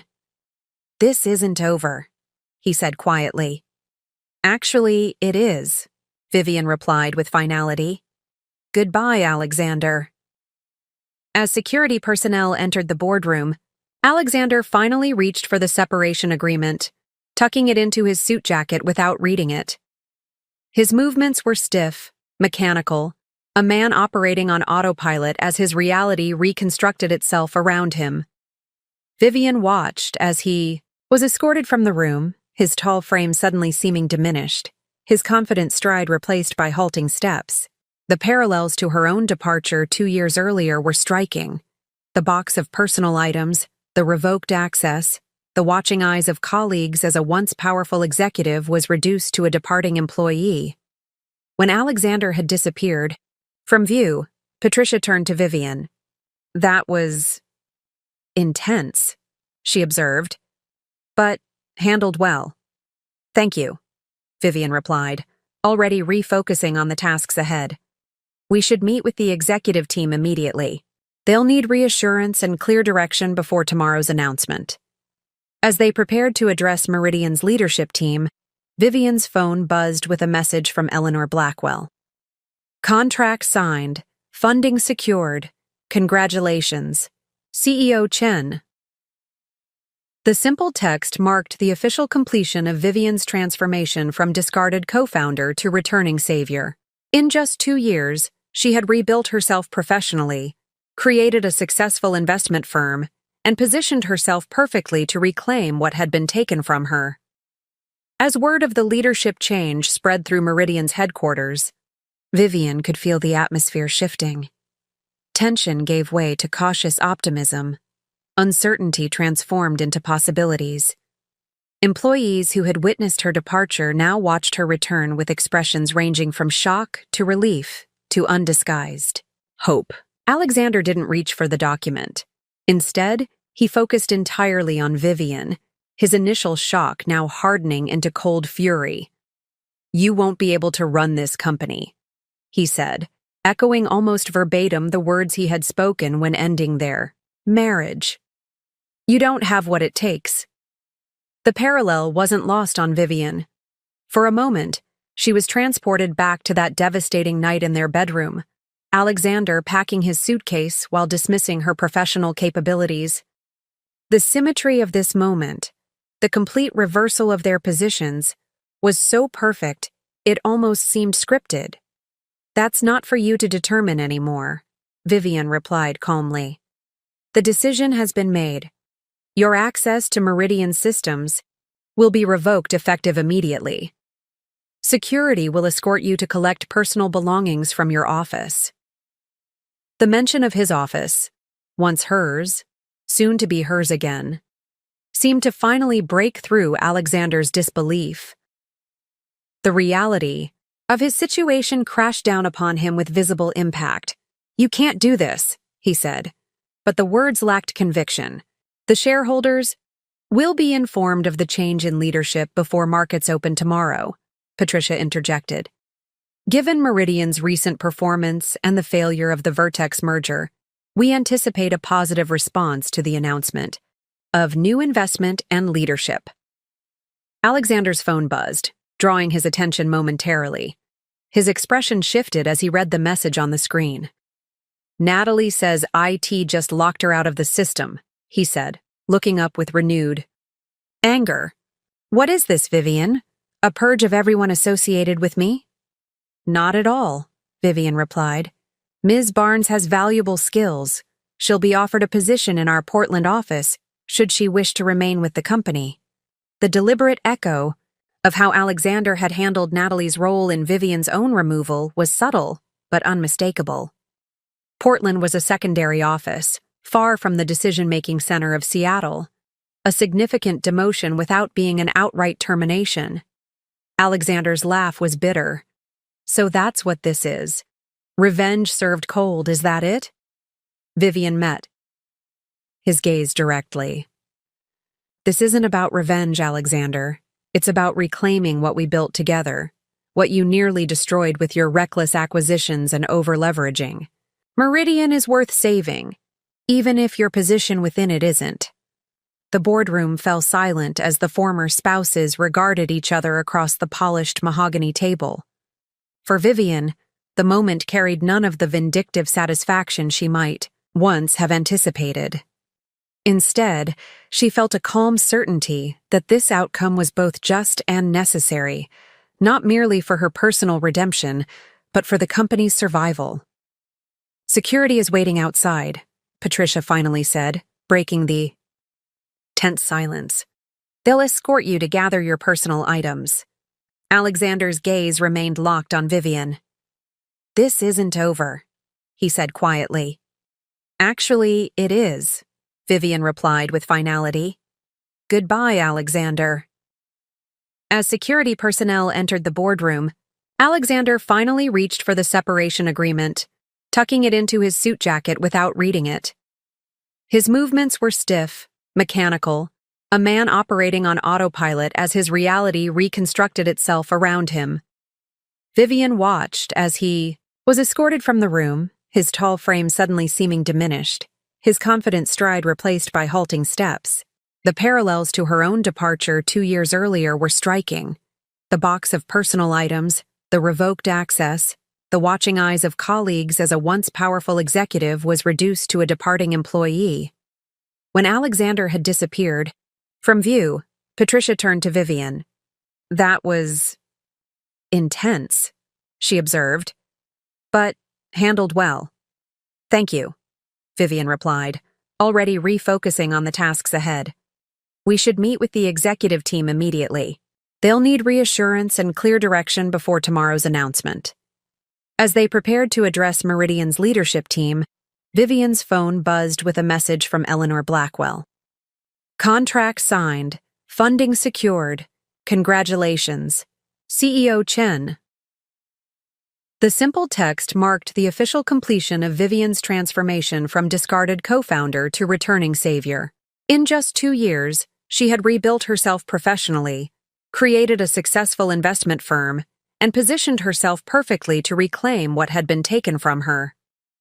As word of the leadership change spread through Meridian's headquarters, Vivian could feel the atmosphere shifting. Tension gave way to cautious optimism. Uncertainty transformed into possibilities. Employees who had witnessed her departure now watched her return with expressions ranging from shock to relief to undisguised hope. Regardless of her choice, I expect all of you to maintain absolute professionalism during this transition. Meridian's culture will be defined by respect, accountability, and performance, starting now. The executives filed out with new assignments and a clear understanding of Meridian's direction under Vivian's leadership. Several lingered to speak with her privately, some expressing support, others asking pointed questions about their department's futures. Vivian addressed each conversation with the same focused attention and strategic clarity she had demonstrated throughout the meeting. By evening, Vivian had completed individual sessions with the finance team, the product development directors, and the sales leadership, all critical components of her stabilization strategy. In each meeting, she demonstrated not just executive authority but deep understanding of their specific challenges and clear vision for solutions. The market announcement is prepared for 7 a.m. tomorrow, James Patterson informed her as they reviewed final preparations. Financial analysts have been briefed confidentially, and early feedback suggests they view Horizon's investment as a positive development, especially given your history with the company. And our largest clients? Vivian asked, focusing on a critical vulnerability during any leadership transition. The account teams are making personal calls to the top 20 clients this evening, following the script you provided. So far, the responses have been cautiously positive. Several have actually expressed relief that the Vertex merger isn't proceeding. Vivian nodded, checking another item off her mental list. And the employee communication? Company-wide email goes out at 6 a.m., followed by department meetings at 9. The all-hands virtual meeting is scheduled for 11 as you requested. Every detail had been anticipated, every potential point of resistance identified and addressed. This wasn't improvisation. It was the execution of a strategy Vivian had been refining for months, built on her intimate knowledge of Meridian's operations and culture. At 8 p.m., as the Meridian offices gradually emptied, Vivian finally made her way to what had once been her office, then Alexander's, and was now hers again. The space had already been partially transformed, Alexander's personal items removed, the furniture rearranged to its original configuration from her previous tenure. Diane had left a small bouquet of fresh flowers on the desk with a simple note. "Welcome back." The gesture, small but meaningful, was the first moment of the day that threatened Vivian's carefully maintained composure. She sat at the desk, running her hands along its familiar surface, allowing herself a brief moment to absorb the magnitude of what she had accomplished. 2 years ago, she had left this building carrying a box of personal belongings, her professional identity shattered by Alexander's betrayal. Now, she had returned not just to her former position, but to something greater, complete leadership of the company she had helped create, with the authority to implement her vision without compromise. The moment of reflection was interrupted by a soft knock at the door. Eleanor Blackwell entered, taking in the scene with a knowing smile. "Congratulations, CEO Chen," Eleanor said, settling into one of the visitor chairs. "You've executed flawlessly so far." "The real work is just beginning," Vivian replied, already refocusing on the challenges ahead. The market announcement tomorrow is critical, but it's the execution over the next quarter that will determine whether we successfully stabilize Meridian. Eleanor studied her with the shrewd assessment that had made her one of Seattle's most successful venture capitalists. "I've backed dozens of CEOs over the years, but I've rarely seen someone so thoroughly prepared for a leadership transition. You've anticipated every contingency, prepared for every reaction. I've had 2 years to plan," Vivian acknowledged, "and intimate knowledge of both the company and its former CEO. Speaking of whom," Eleanor ventured, "any word on Alexander's next moves?" "He's bound by the same non-compete restrictions he once imposed on me," Vivian replied. "Professionally, his options are limited in the immediate term. His reputation in the industry will suffer from Meridian's financial situation and the failed Vertex merger." The symmetry wasn't lost on either. Woman, Alexander now facing the same professional constraints he had once used to sideline Vivian. "And Natalie?" Eleanor asked. She's requested time to consider the Portland offer, Vivian said. I expect she'll decline, but the offer was made in good faith. Her skills are valuable, even if her judgment in personal relationships is questionable.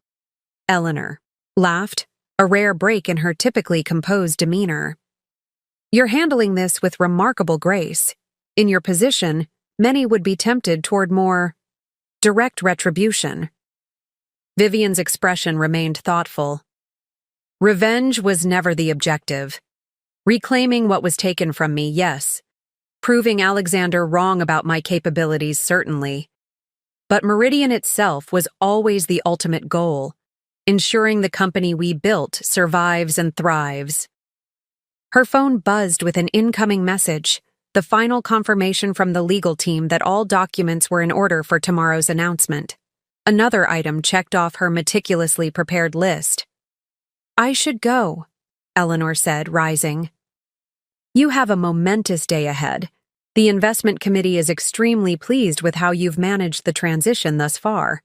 Horizon Capital's reputation will be significantly enhanced by this deal, assuming the market responds as we anticipate.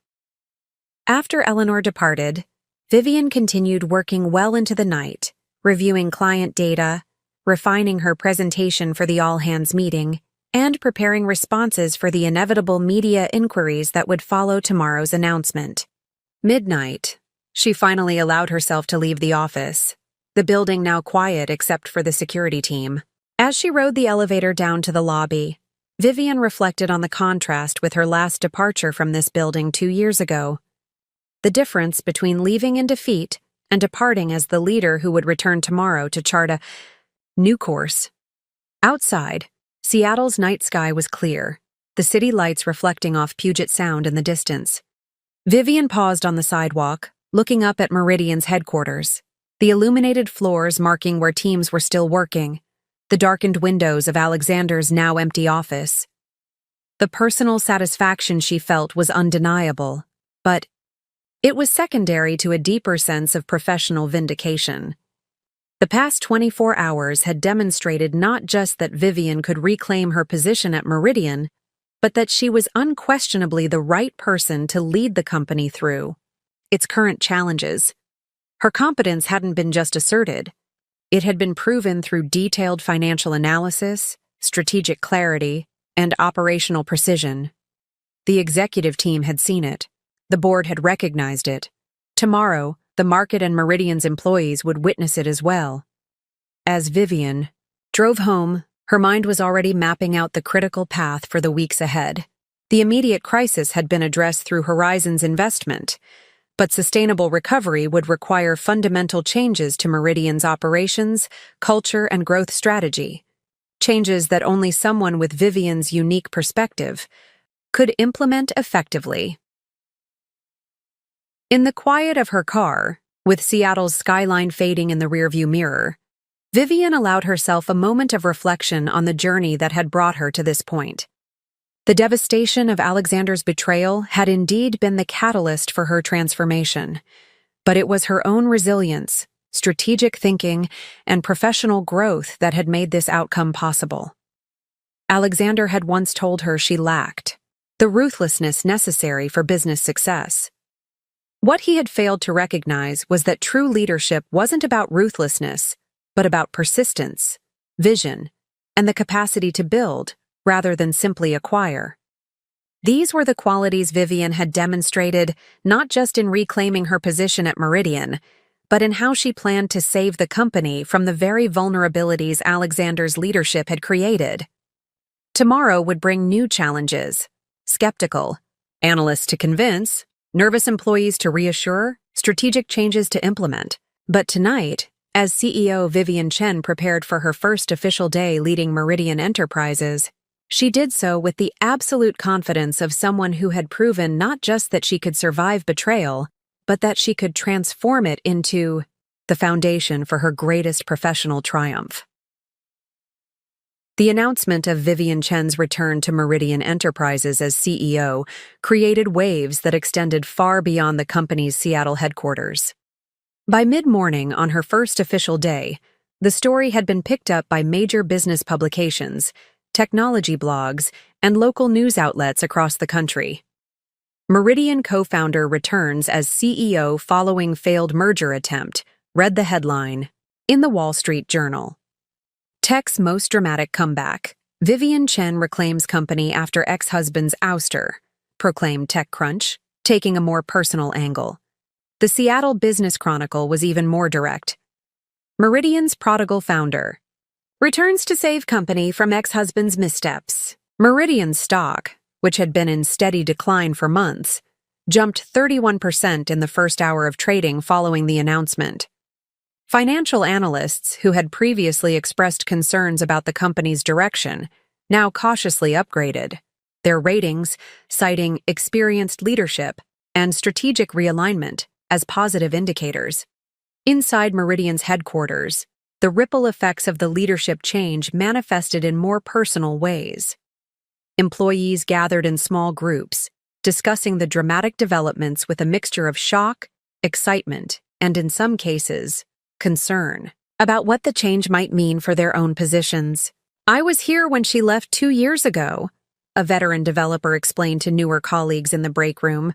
"It was awful. She built half our core systems, and suddenly she was gone with no explanation. Alexander changed everything after that."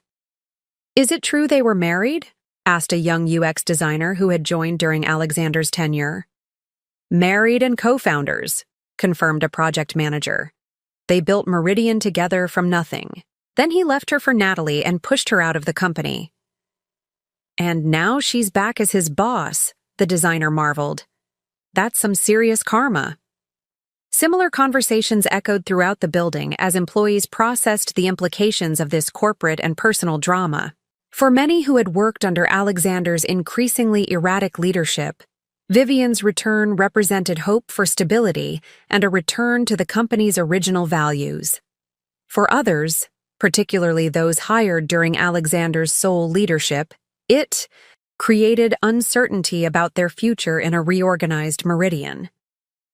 The all-hands meeting at 11 a.m. did much to address these concerns. Vivian stood on the auditorium stage, facing nearly 800 employees in person and virtually, her composure and clarity providing a stark contrast to Alexander's recent communications, which had grown increasingly defensive as Meridian's challenges mounted. "Many of you know me," she began, "though many others have joined Meridian since my departure 2 years ago. To both groups, I want to emphasize a single point.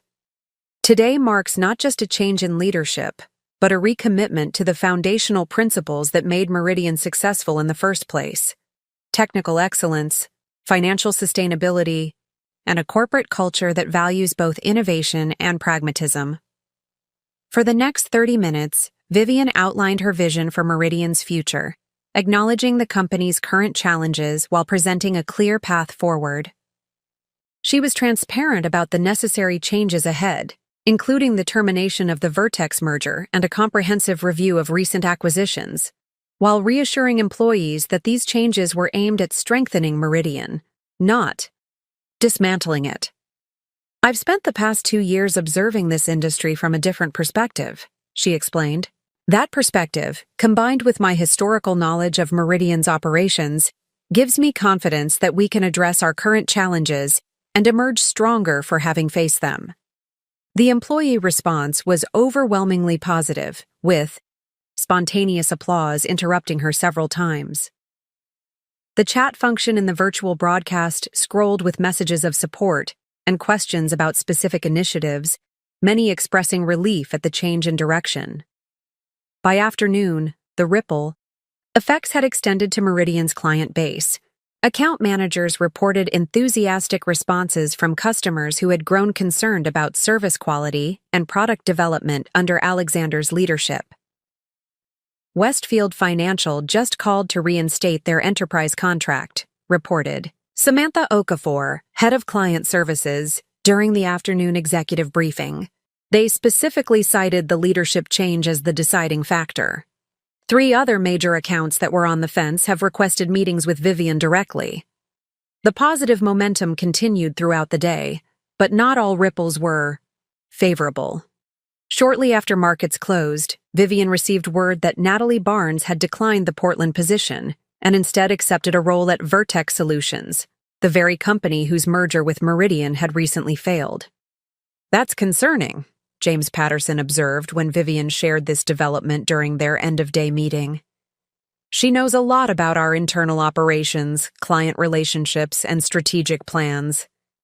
"She does," Vivian agreed. "But most of her knowledge pertains to Alexander's strategy, which we're already moving away from. Still, legal should prepare for potential confidentiality concerns." More concerning was the news that arrived via Meridian's legal team late that evening. Alexander had retained Martin Coleman, a high-profile attorney known for aggressive wrongful termination lawsuits. The implied threat was clear. Alexander was not accepting his removal gracefully. "Let him try," Vivian said when informed of this development. "The board's decision is well documented and entirely justified given Meridian's performance under his leadership. His own financial disclosures to the board will be his undoing if he pursues this." The external ripples continued to spread throughout the week following Vivian's return. Industry blogs speculated about the personal drama behind the corporate shakeup. Financial analysts published detailed assessments of Meridian's prospects under new leadership. Competitors reached out to key Meridian clients, hoping to capitalize on the transition period. More unexpected were the ripples within Seattle's tech community, particularly among women in leadership positions. 3 days after the announcement, Vivian received an invitation to speak at an upcoming Women in Tech conference, the note including a personal message from the organizer. "Your return to Meridian sends a powerful message about resilience and second acts in this industry. We'd be honored to have you share your journey." Similar invitations followed: podcast interviews, panel discussions, keynote opportunities, all focused on Vivian's remarkable professional resurrection. While flattered by the attention, she declined most requests, focusing instead on Meridian's immediate needs. "I'll have time for speaking engagements after we've stabilized the company," she explained to Eleanor during their weekly check-in. "Right now, my priority is ensuring that Meridian's recovery is as dramatic as its recent troubles." 1 week into Vivian's tenure as CEO, the most significant ripple effect became apparent in Meridian's internal operations. The atmosphere throughout the company had transformed, tension replaced by tentative optimism, departmental silos giving way to collaborative problem-solving, defensive posturing yielding to transparent assessment of challenges. "It's like someone opened all the windows in a stuffy room," observed David Chen, a product director who had worked at Meridian since its early days. "People are talking to each other again, sharing ideas instead of hoarding information for political advantage. It's how things used to be before." He trailed off, but Vivian understood the unspoken reference to Alexander's leadership style, which had increasingly fostered competition rather than collaboration among teams. The ripple effects extended beyond Meridian to Vivian's personal life as well. Friends who had supported her through the devastating period following Alexander's betrayal now celebrated her triumphant return. Family members who had worried about her during those dark days expressed pride in her resilience. "Mom would have loved to see this," Vivian's brother Michael told her during a rare dinner together, referencing their mother who had passed away the previous year. Her daughter running the company she helped build, proving all the doubters wrong. "She always said you were the strongest of all of us." The observation touched Vivian deeply. Her mother had been her most steadfast supporter during the aftermath of Alexander's betrayal, never doubting that Vivian would find her way forward. That she hadn't lived to see this vindication was perhaps the only bittersweet note in Vivian's otherwise complete triumph. 2 weeks into her leadership, Vivian received an unexpected communication that represented perhaps the most surprising ripple effect of all. An email from Brandon Torres, CEO of Vertex Solutions, the company whose merger with Meridian had collapsed, catalyzing the chain of events that led to Alexander's removal. "I understand Natalie Barnes has joined your team. Vivian noted during the video call that followed Torres's email. An interesting choice, given her history with Meridian. Torres smiled diplomatically. Ms. Barnes brings valuable insights about enterprise client needs, but that's not why I wanted to speak with you. He explained that with Alexander's departure, Vertex was interested in exploring a different type of relationship with Meridian, not a merger, but a strategic partnership, focused on complementary product offerings. The merger Alexander proposed never made sense, Torres admitted. It was driven by ego rather than sound business strategy. But there are legitimate synergies between our companies that could benefit both, if approached differently. The conversation revealed yet another dimension of Alexander's failed leadership. His aggressive acquisition strategy had alienated potential partners who might otherwise have been valuable allies. Vivian promised to consider Torres's proposal once Meridian's immediate stabilization was complete. Another potential positive outcome arising from the leadership change. Perhaps the most profound ripple effect, however, was one that few outside Vivian's inner circle ever witnessed. Late one evening, 3 weeks after taking the helm at Meridian, Vivian sat alone in her office, reviewing the latest financial projections. The immediate crisis had been averted through Horizon's investment, and the company was showing early signs of recovery under her leadership. Alexander nodded, a muscle working in his jaw as he gathered his thoughts. I've also dissolved my relationship with Natalie, he added, the personal revelation unexpected in this setting. It turns out our compatibility was largely situational. Vivian absorbed this information without visible reaction, though she couldn't help wondering if Natalie's decision to join Vertex had precipitated this development, or vice versa. Either way, it represented another unraveling of the life Alexander had chosen over their marriage. I'm telling you this not to seek sympathy, Alexander continued, but because I owe you the truth, at minimum. The choices I made, personally and professionally, have had consequences I didn't anticipate. The understatement was almost laughable. His decision to leave Vivian for Natalie and push her out of Meridian had set in motion the very sequence of events that led to his current predicament. Professionally sidelined, personally isolated, and sitting in what had once been his office. As a visitor requiring security escort. What is it you want, Alexander? Vivian asked, cutting through the carefully constructed preamble to the heart of the matter. He met her gaze directly for the first time since entering the office. I want to understand how you did it, he said, a hint of his former intensity, breaking through. How you went from, he gestured vaguely, where you were 2 years ago to this, to taking back Meridian from under me, to becoming CEO of a successful investment firm, to completely reinventing yourself professionally while I was still dismissing you as a non-factor. The question was remarkable in its honesty. Alexander Reed, who had never acknowledged weaknesses or sought guidance from others, was essentially asking Vivian to explain how she had outmaneuvered him so completely. Vivian considered her response carefully. Part of her wanted to savor this moment of validation, to detail exactly how she had recognized his strategic blind spots and positioned herself to capitalize on them. But something in his expression, a genuine bewilderment that bordered on vulnerability, made her choose a different approach. I had no choice but to reinvent myself, she said finally. You took everything that defined me professionally, my role at Meridian, my connection to the company we built together, my identity in the industry. What remained was just me, my skills, my knowledge, my capacity to begin again. She stood, moving to the window that overlooked the Seattle skyline before continuing. When you have nothing left to lose, you gain a certain clarity. Every decision I made after leaving Meridian was focused on creating something new rather than reclaiming something lost. Horizon Capital wasn't built as a vehicle for revenge.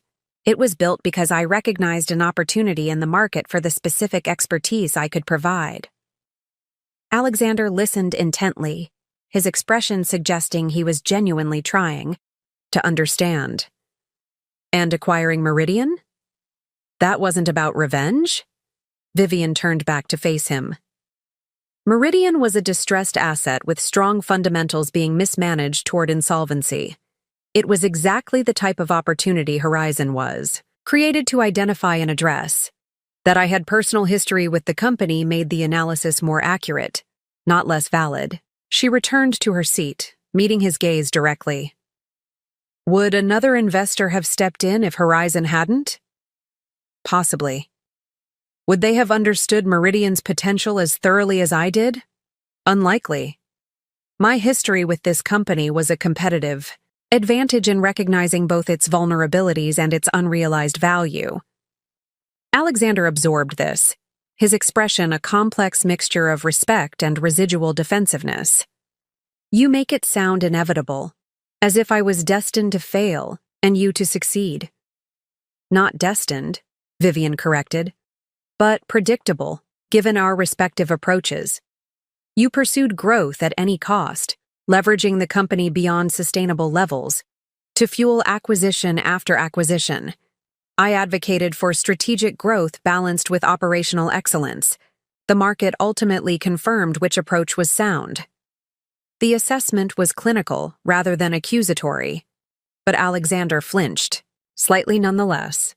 The board supported my strategy, he noted, a final attempt at justification. The board wasn't provided with complete information, Vivian countered. The financial reports they received obscured the true extent of Meridian's leverage and the underperformance of acquired companies. That reality would have emerged eventually, with or without my involvement. Alexander fell silent, seemingly processing her words. When he spoke again, his tone had shifted from defensive to reflective. We built something remarkable together, he said quietly. Before everything changed. Meridian was the best of both of us. Your technical vision and operational discipline combined with my market instincts and client relationships. The acknowledgement of their former complementary partnership, something Alexander had systematically erased from Meridian's narrative after her departure, caught Vivian by surprise. Yes, we did, she agreed, a hint of the old connection briefly resurfacing between them. And I destroyed it, Alexander continued, the admission clearly difficult for him. Not just our marriage, but the partnership that made Meridian successful. I convinced myself that I was the visionary, that your caution was holding the company back, that I could replicate our success without your counterbalance. He ran a hand through his hair, a gesture of frustration Vivian remembered from their years together. I was wrong, catastrophically wrong, and not just about Meridian, about you. The admission hung in the air between them, its significance extending beyond business strategy to the personal betrayal that had catalyzed everything that followed. Why are you telling me this? Vivian asked, genuinely curious about his motivation for this unexpected moment of accountability. Alexander seemed to consider the question carefully before responding. Because I need to say it out loud, to you specifically. Because acknowledging the magnitude of my miscalculation is the first step toward whatever comes next for me professionally. And because, he hesitated briefly, because you deserve to hear it after everything. Vivian studied him, trying to discern whether this apparent contrition was genuine or merely a tactical maneuver. The Alexander she had married had been capable of remarkable charm when it served his purposes. But the man before her now seemed stripped of those polished defenses, revealing something more authentic beneath. What has come next for you? She asked. He shrugged slightly, the gesture uncharacteristically uncertain for someone who had always projected absolute confidence about his future. I don't know. The non-compete limits my options in the immediate term. My reputation in the industry has suffered. Several board positions I held have been quietly terminated. The parallel to Vivian's own situation 2 years earlier was striking. The professional isolation, the uncertain future, the painful reassessment of capabilities and options. Alexander was experiencing his own version of the devastation he had once inflicted on her. "It isn't easy starting over," Vivian observed, neither gloating nor sympathetic, simply stating a truth they now both understood. "No," Alexander agreed, "but you managed it. Rather spectacularly, in fact." A silence fell between them. Not the tense, angry silence of their boardroom confrontation, but something more contemplative, as two people who had once shared everything now found themselves on opposite sides of a chasm largely of one person's creation. "I should go," Alexander said finally, rising from his chair. "Thank you for seeing me. I know you had no obligation to do so." Vivian stood as well, maintaining the professional distance that now defined their relationship. "What did you hope to gain from this conversation, Alexander?" "Really?" He paused at the door, considering her question with unexpected thoughtfulness. "Closure, perhaps. Understanding. Or maybe just the chance to look you in the eye and acknowledge that you proved me wrong in every possible way." It was, perhaps, the most honest thing he had said to her in years, an unvarnished recognition of how completely his assessment of her had been proven wrong. Not just her business acumen, which he had dismissed, but her resilience, strategic thinking, and capacity for transformation. "I appreciate your candor," Vivian replied after a moment. "It's something that was often missing in our later years together." Alexander nodded, accepting the gentle rebuke. "For what it's worth, I'm not contesting the divorce settlement either. My attorney advised fighting for a larger share given Meridian's increased valuation under your leadership, but that seemed—" He searched for the right word. "Inappropriate, given the circumstances." "Thank you for that," Vivian said, genuine appreciation in her voice for this unexpected reasonableness. Alexander lingered at the threshold, seemingly reluctant to end the conversation despite having said what he came to say. "The industry gossip says you're implementing a complete restructuring of Meridian's acquisition strategy and reversing most of my major initiatives." "Not all," Vivian corrected. "But yes, we're pivoting toward sustainable growth rather than expansion at any cost. The market has responded favorably." "I've noticed," he said wryly. "My remaining Meridian shares are finally worth something again." The acknowledgement of her success in stabilizing the company he had nearly driven to failure was clearly difficult for him, but Vivian recognized the effort it represented, an admission that her approach had been right all along. "I should let you get back to your day," Alexander said, straightening his shoulders slightly, a gesture Vivian recognized as his attempt to reclaim some dignity. "Thank you again for seeing me." As he turned to leave, Vivian found herself calling after him. "Alexander," he paused, looking back with a question in his eyes. "The non-compete expires in 17 months, she said. You're still a capable executive despite recent missteps. There will be opportunities when that restriction lifts." The comment wasn't quite forgiveness, nor was it precisely kindness. It was professional acknowledgement from one business leader to another, recognition that careers in their industry were rarely defined by single failures, no matter how spectacular. Alexander seemed to understand the nature of this unexpected olive branch. "Perhaps," he said, "though I suspect I have some significant reassessment to do before then." "That," Vivian replied with the hint of a smile, "is something I understand completely." As Alexander was escorted from the executive floor by security, Vivian returned to her desk, the encounter having affected her more than she had anticipated. There was no satisfaction in seeing him diminished, no vindication in his acknowledgement of her superior judgment. What she felt instead was a complex mixture of closure and recognition. Two people who had once shared everything, now acknowledging the truth of their separate paths and the consequences of choices made. Her phone buzzed with a message from Eleanor. "Board meeting prep at 2? New acquisition target to discuss." The reminder pulled Vivian firmly back to the present and the future she was building. Alexander Reed was now part of Meridian's past, A significant chapter, certainly, but no longer the determining factor in its trajectory. That responsibility now rested with Vivian, and she intended to ensure that the company's second act would be even more impressive than its first. As she gathered her materials for the upcoming board meeting, Vivian reflected on the symmetry of these full-circle moments, sitting in the office that had once been theirs, then his, and now decisively hers. Discussing strategy with a board that had once dismissed her judgment and now deferred to it. Building a future for Meridian based on the vision Alexander had rejected. The confrontation she had just navigated represented not just the closing of one chapter, but the confident beginning of another, one in which Vivian Chen would lead Meridian Enterprises forward, unburdened by the ghosts of betrayal and focused entirely on the substantial opportunities that lay ahead. 3 months into Vivian's leadership, Meridian Enterprises had undergone a profound metamorphosis.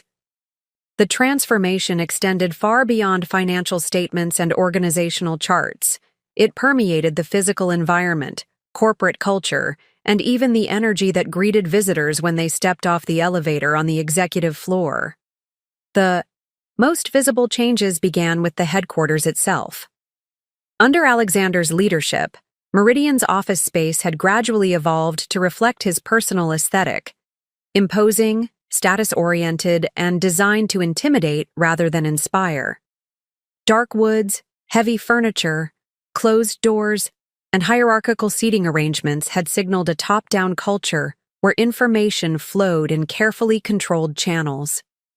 Vivian's first major facilities project had been to literally open up these spaces, removing physical barriers that reinforce separation between departments and leadership levels. The executive floor, once a fortress of closed doors and administrative gatekeepers, was reconfigured with glass partitions and collaborative workspaces. Vivian's own office remained, but with transparent walls and a policy that prioritized accessibility over executive isolation. The environmental changes aren't just cosmetic, Vivian explained to the executive team as construction crews transformed the space around them. Physical barriers reinforce psychological ones. How we arrange our workspace directly influences how we think about collaboration, information sharing, and organizational hierarchy. The transformation extended to the technology development floors as well. The rigid cubicle structure that Alexander had gradually imposed was replaced with a more flexible arrangement of team pods, quiet focus areas, and communal spaces designed to facilitate both concentration and collaboration as needed. "I can't believe the difference," remarked Raj Patel, a senior developer who had been with Meridian since before Vivian's departure. Under Alexander, it felt like we were working in isolation chambers. Ideas stayed trapped in individual departments. Now it feels like ideas can breathe and evolve across boundaries again. The physical redesign was backed by substantial technology upgrades, another area that had stagnated under Alexander's leadership, as resources were diverted to acquisitions rather than infrastructure. Vivian authorized a comprehensive overhaul of Meridian's internal systems, prioritizing tools that facilitated collaboration, transparent project tracking, and cross-functional communication. But perhaps the most profound environmental transformation was in the intangible atmosphere that permeated Meridian's offices, the nervous tension that had characterized Alexander's final year, when employees carefully guarded information, avoided challenging leadership directives, and focused on political survival rather than innovation, had dissipated remarkably quickly. In its place emerged a renewed energy, a sense of possibility that longtime employees recognized from Meridian's early days when Vivian and Alexander had led as true partners. The difference was palpable to anyone who had experienced both eras. "It's like we can breathe again," observed Diane Matthews during a check-in with Vivian. "People are excited to come to work. They're volunteering ideas in meetings instead of waiting to be called on. They're collaborating across departments without being forced to." This cultural shift wasn't accidental. Vivian had deliberately modeled the behaviors she wanted to see throughout the organization. asking questions rather than issuing directives, acknowledging uncertainty where it existed rather than projecting false confidence, and explicitly valuing diverse perspectives in decision-making processes. The transformation extended to Meridian's meeting culture as well. The lengthy, presentation-heavy sessions that had become standard under Alexander's leadership were replaced by focused discussions with clear objectives and broad participation. Status meetings were conducted via collaborative documents rather than time-consuming in-person updates. And most significantly, dissenting opinions were not merely tolerated, but actively encouraged. "I need people who will tell me when I'm wrong," Vivian explained during an all-hands gathering 2 months into her tenure. "The greatest risk to any organization is leadership that hears only what it wants to hear. That's how we ended up with the Vertex merger disaster." This explicit commitment to intellectual honesty resonated throughout Meridian, particularly with employees who had witnessed Alexander's increasing intolerance for perspectives that challenged his vision. The result was the environmental transformation, not just in physical space, but in the conversational space where ideas were exchanged and decisions made. The effects of these changes became evident in unexpected ways. Employee sick days decreased by 22% compared to the same quarter the previous year. Applications for internal transfers, often an indicator of departmental dysfunction, dropped by 68%. And perhaps most tellingly, Meridian's Glassdoor ratings improved from 2.8 to a stellar 4.6 in just 3 months, with anonymous reviews specifically, citing the improved work environment and leadership transparency. Even Meridian's client interactions reflected this environmental transformation. The sleek, intimidation-focused meeting rooms that Alexander had designed to project power during negotiations were reconfigured to facilitate genuine partnership discussions. The change was subtle but significant, replacing the massive boardroom table with modular furniture that could be arranged based on the nature of the conversation, adding interactive technology that enabled real-time collaboration, ensuring equal sightlines and comfortable seating for all participants rather than elevated positions for Meridian representatives. "Our physical environment should reflect our business philosophy," Vivian explained to the sales team during training on the new approach. "We're not here to overpower clients, but to solve problems with them. Our spaces should facilitate that partnership rather than undermine it."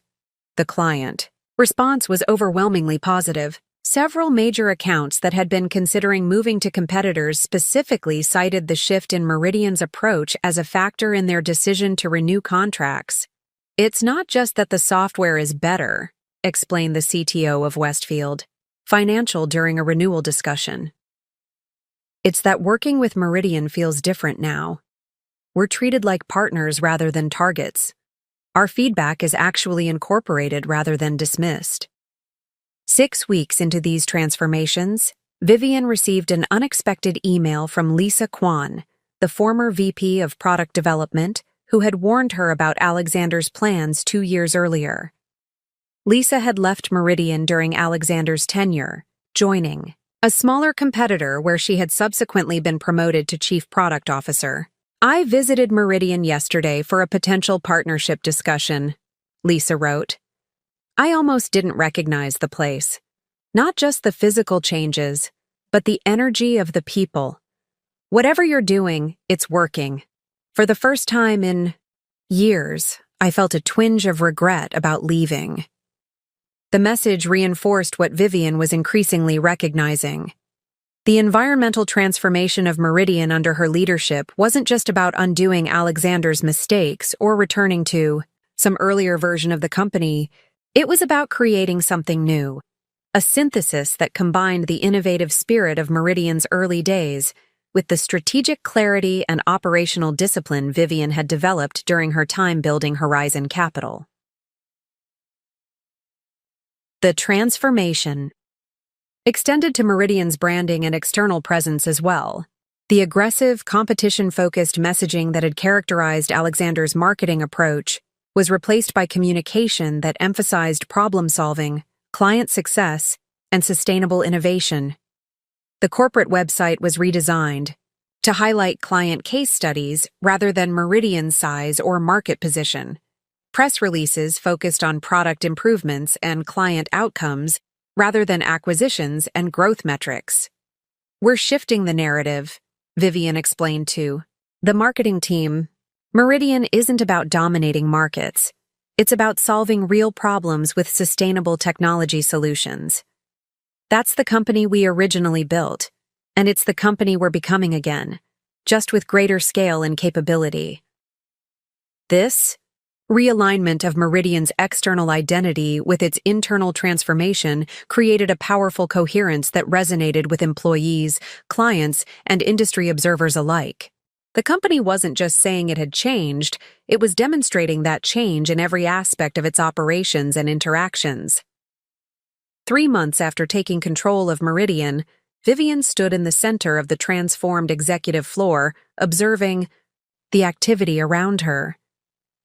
Engineers collaborated with marketing specialists at a shared workspace that had once been Alexander's private conference room. Account managers and developers huddled around a prototype display, debating user experience, improvements with animated enthusiasm. Through glass partitions, she could see her executive team engaged in spontaneous problem-solving rather than formal presentations. The space hummed with productive energy, so different from the tense silence that had characterized these same floors in the final months of Alexander's leadership. The transformation wasn't complete. There were still pockets of resistance, departments that clung to old ways of working, individuals who remained skeptical about the new direction. But the momentum was undeniable, building with each week as positive results reinforced the wisdom of the changes. Eleanor Blackwell joined Vivian for their weekly walkthrough of the headquarters, her shrewd investor's eye taking in the transformed environment. "You've essentially rebuilt the company's DNA in a single quarter," she observed. "That's extraordinarily difficult to achieve, particularly in an organization of this size." "The foundations were always there," Vivian replied. "Meridian's original culture was collaborative and innovation-focused. I'm not creating something new so much as removing the barriers that prevented that culture from thriving." They paused at the windows overlooking Seattle, the same view that had once framed Alexander's power displays during client meetings, now serving as a shared space where employees gathered for informal discussions and creative thinking. Still, Eleanor persisted. "The speed of the transformation is remarkable. I've invested in dozens of turnaround situations, and they typically take much longer to show meaningful cultural change." Vivian considered this assessment, recognizing its accuracy. "I think it's because I'm not an outside CEO brought in to fix a troubled company. I'm a founder returning to the organization I helped create. There was a reservoir of institutional memory, people who remembered what Meridian was before Alexander's later approach took hold. They weren't resisting change so much as welcoming a return to core values they already shared." This insight captured the essence of Meridian's environmental transformation under Vivian's leadership. Not a revolution imposed from above, but a reconnection with founding principles that had been obscured but never fully erased during Alexander's tenure. The physical changes to workspace, the technological upgrades, the shifts in meeting culture and decision-making processes all were expressions of this fundamental realignment with Meridian's original DNA. As Vivian and Eleanor continued their tour of the transformed headquarters, they passed the office that had once been Alexander's domain, now a collaborative innovation lab where cross-functional teams tackled the company's most challenging problems. The symbolic significance wasn't lost on either woman.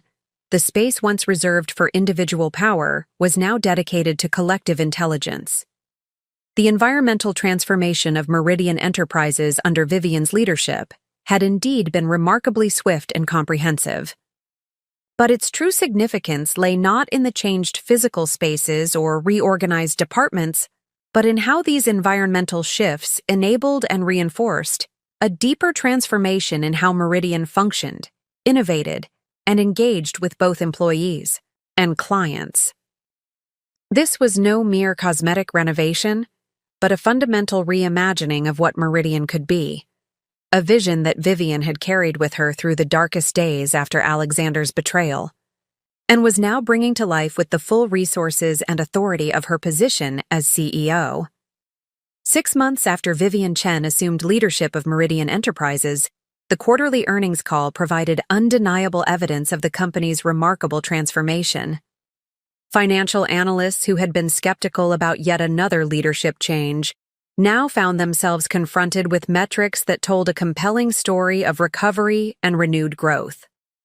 Meridian has achieved what few companies manage following a near crisis, noted Sarah Mendelson, senior technology analyst at Goldman Sachs, in her post-earnings report. Not merely stabilization, but a complete strategic realignment that has positioned them for sustainable growth.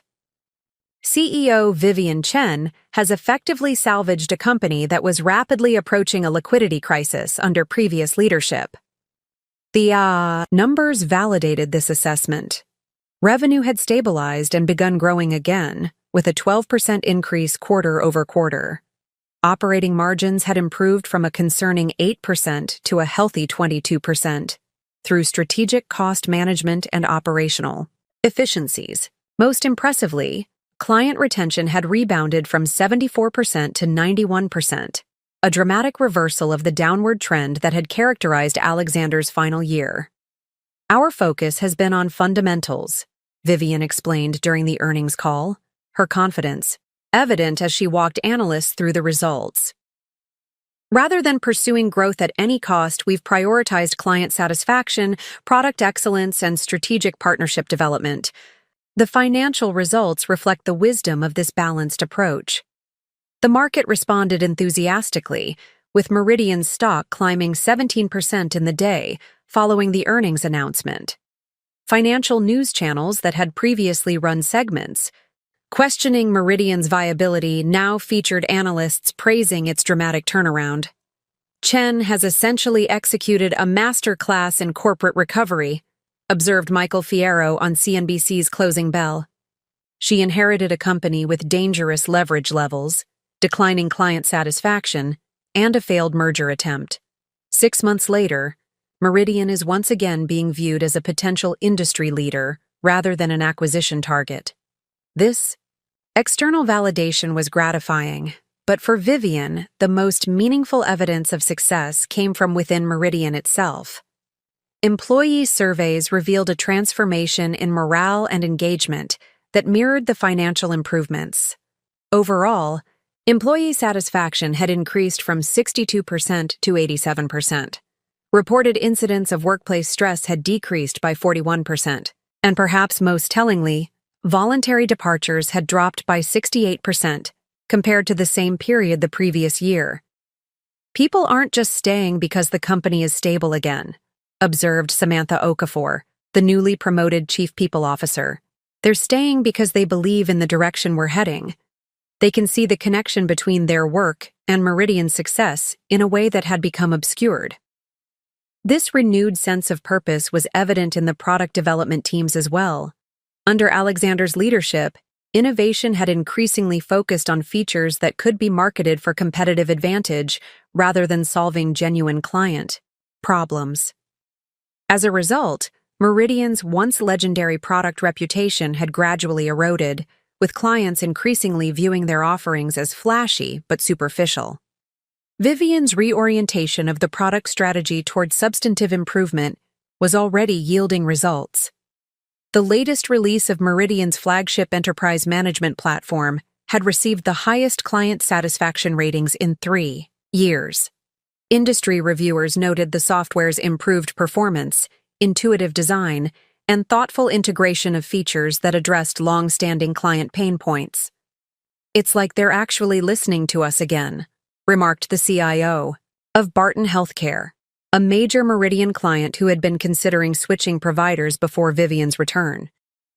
The latest update addressed issues we've been raising for years that were repeatedly deprioritized under the previous leadership.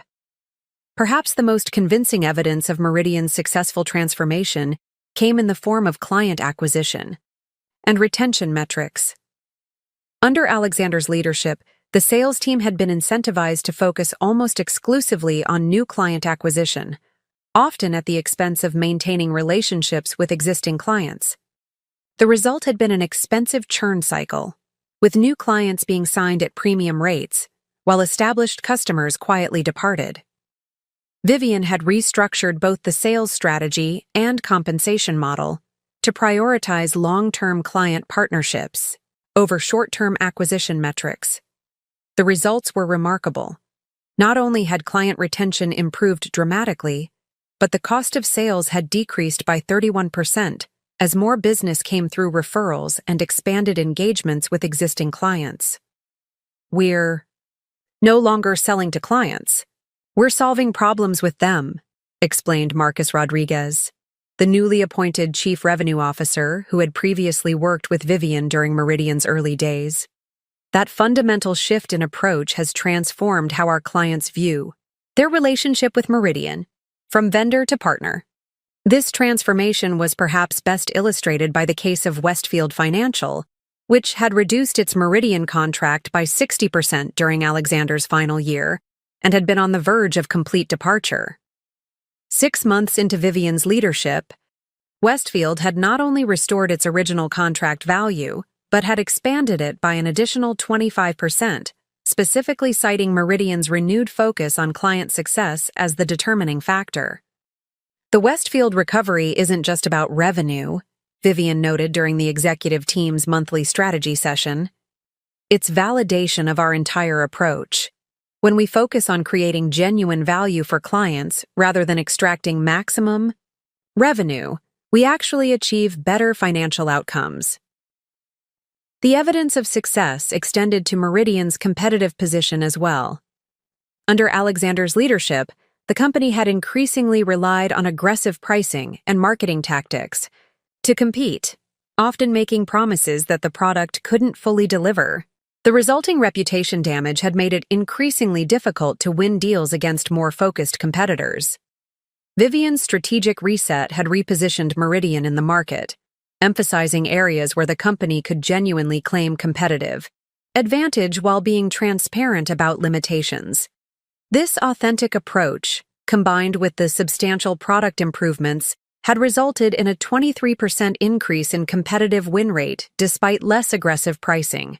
We're winning deals we would have lost 6 months ago, observed Raj Patel during a product strategy meeting. And more importantly, we're winning them for the right reasons, because our solution actually addresses the client's needs better than alternatives, not because we discounted deeper or promised features we haven't built yet. The financial markets had taken notice of these substantive improvements. Meridian's credit rating, which had been downgraded to near-junk status during Alexander's acquisition spree, had been upgraded twice in the past quarter. This improvement in creditworthiness had allowed the company to refinance its remaining debt at significantly more favorable terms, creating additional financial flexibility for strategic investments. The credit rating agencies are recognizing what we've seen internally, noted James Patterson during a board update. Meridian isn't just temporarily patched, it's fundamentally stronger than it was before the crisis. That's reflected in our borrowing costs, our stock price, and our ability to attract strategic partners. Indeed, partnership opportunities that had evaporated during Alexander's tenure were now re-emerging, often initiated by the very companies that had previously distanced themselves from Meridian. 3 major technology providers had approached Vivian about integration initiatives, and 2 potential acquisition targets had indicated preference for Meridian over competing offers, specifically citing the company's leadership and cultural alignment. The industry has a long memory, Eleanor Blackwell observed during their weekly update.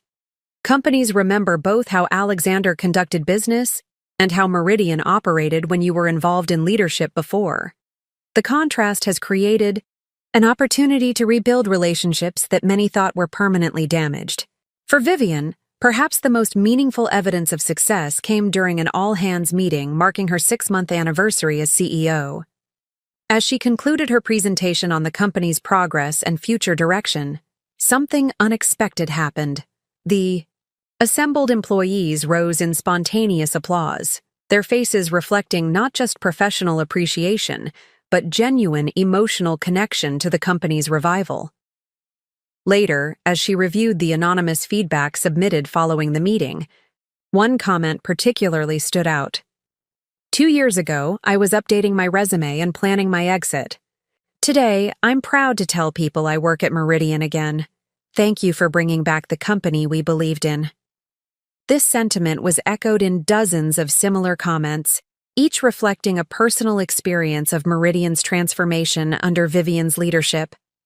The metrics and market validation were important, certainly, but these human testimonials represented perhaps the most compelling evidence of success: the restoration of pride and purpose within an organization that had lost its way. As Vivian prepared for the upcoming board meeting, she compiled the comprehensive evidence of Meridian's successful transformation: financial metrics showing sustained improvement, client satisfaction scores reaching record levels, employee engagement metrics reflecting renewed purpose and commitment, product reviews highlighting substantive improvements rather than marketing gloss, partnerships and opportunities that had seemed impossible 6 months earlier. The narrative they collectively told was clear and compelling. Meridian Enterprises wasn't merely recovering from near disaster. It was emerging stronger, more focused, and better positioned than it had been.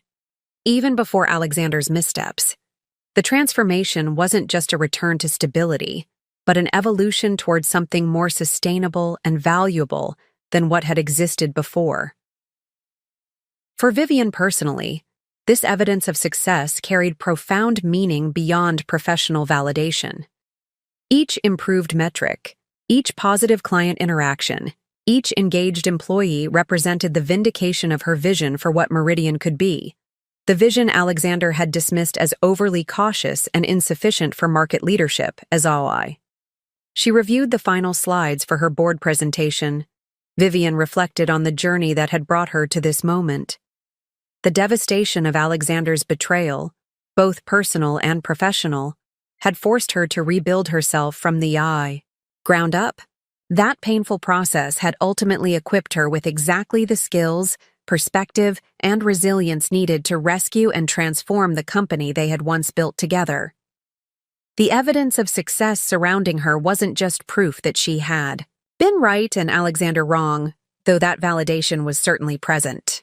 More importantly, it was confirmation that the values she had always advocated, sustainable growth, authentic client relationships, collaborative innovation, financial discipline, were indeed the foundation for genuine business success.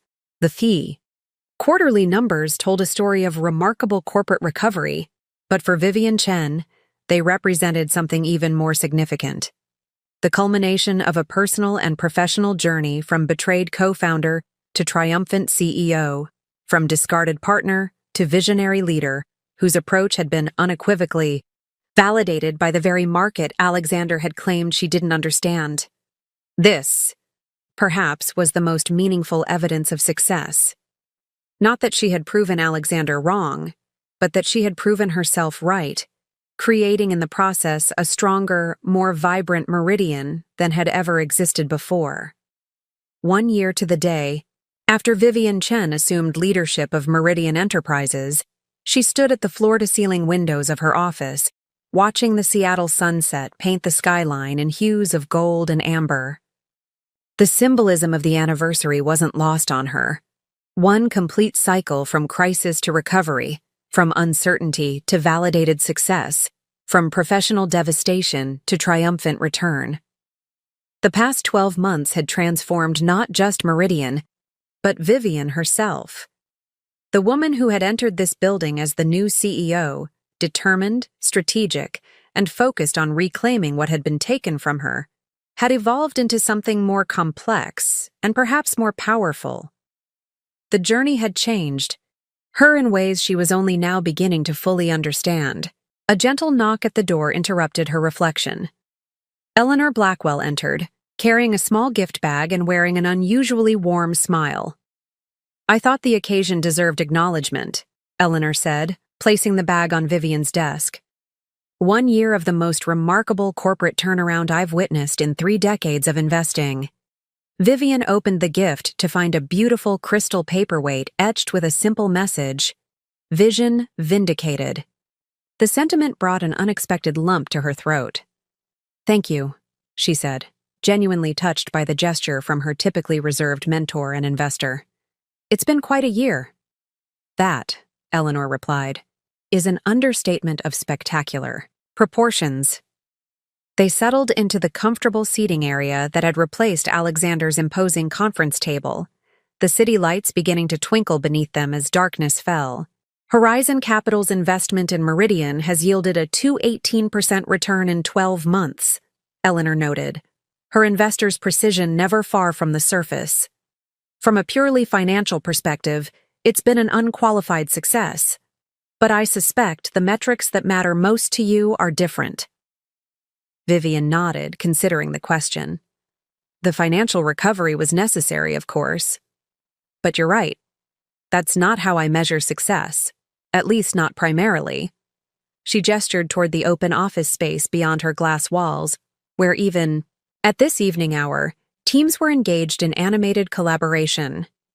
"I measure it in the restoration of Meridian's culture, in products that genuinely solve client problems, in an organization that functions from authentic values rather than ego or acquisition metrics." "And on a personal level?" Eleanor asked, her gaze shrewd but compassionate. "How do you measure the success of your own journey through all this?" The question struck at something Vivian had been contemplating as the anniversary approached: how to integrate the personal and professional dimensions of her remarkable year. "When Alexander left," she began carefully, "he took everything I thought defined me: my marriage, my role at Meridian, my professional identity. I measured my initial success by what I reclaimed. But somewhere along the way, that changed." Eleanor listened attentively as Vivian continued. "I realized I wasn't actually reclaiming anything. I was creating something new, a different version of Meridian, a different version of myself. Not a restoration, but a reinvention." This insight had been gradually forming throughout the year, crystallizing as Vivian recognized that her leadership of Meridian wasn't simply undoing Alexander's mistakes or returning to some earlier version of the company. It was synthesizing her original vision with everything she'd learned during her time building Horizon Capital, creating something stronger and more sustainable than what had existed before. "The personal vindication of proving Alexander wrong about my capabilities was satisfying," Vivian acknowledged with a smile. "I won't pretend it wasn't, but it was also surprisingly fleeting. What has proven more lasting is the discovery that his betrayal inadvertently led me to capacities and strengths I might never have developed otherwise." Eleanor nodded, understanding evident in her expression. Necessity as the mother of reinvention. "Exactly," Vivian agreed. "If Alexander hadn't pushed me out of Meridian, I never would have built Horizon Capital. I never would have developed the investment expertise that eventually allowed me to recognize Meridian's vulnerability and position myself to step in. The very skills needed to save Meridian were ones I acquired only because I was forced to start over." The irony wasn't lost on either woman. Alexander's attempt to eliminate Vivian professionally had instead catalyzed her evolution into precisely the leader capable of rescuing Meridian from his mismanagement. "There's a certain poetic justice in that," Eleanor observed. "There is," Vivian agreed. "But what I find more meaningful is the integration of those experiences into something constructive. The pain of betrayal transformed into capacity for leadership, the professional setback converted into strategic advantage, the personal loss evolving into independence I might never have claimed otherwise." As they spoke, Vivian's assistant appeared, at the door with a subtle gesture indicating an important call. Eleanor rose to leave, squeezing Vivian's shoulder briefly, a rare physical gesture from the typically reserved investor. "You've done something extraordinary here, Vivian. Not just with Meridian, but with your own story.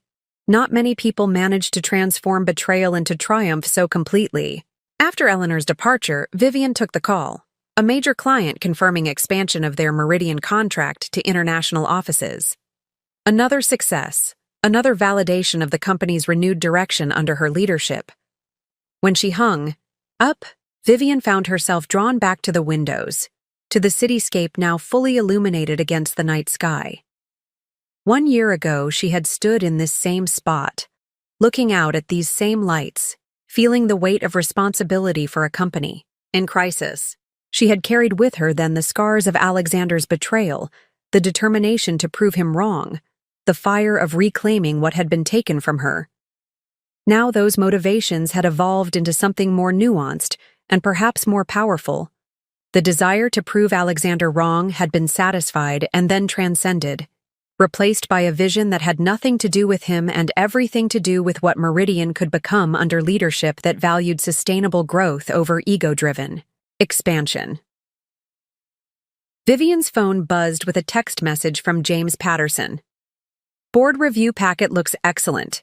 Looking forward to celebrating the 1-year milestone tomorrow. You've achieved the impossible.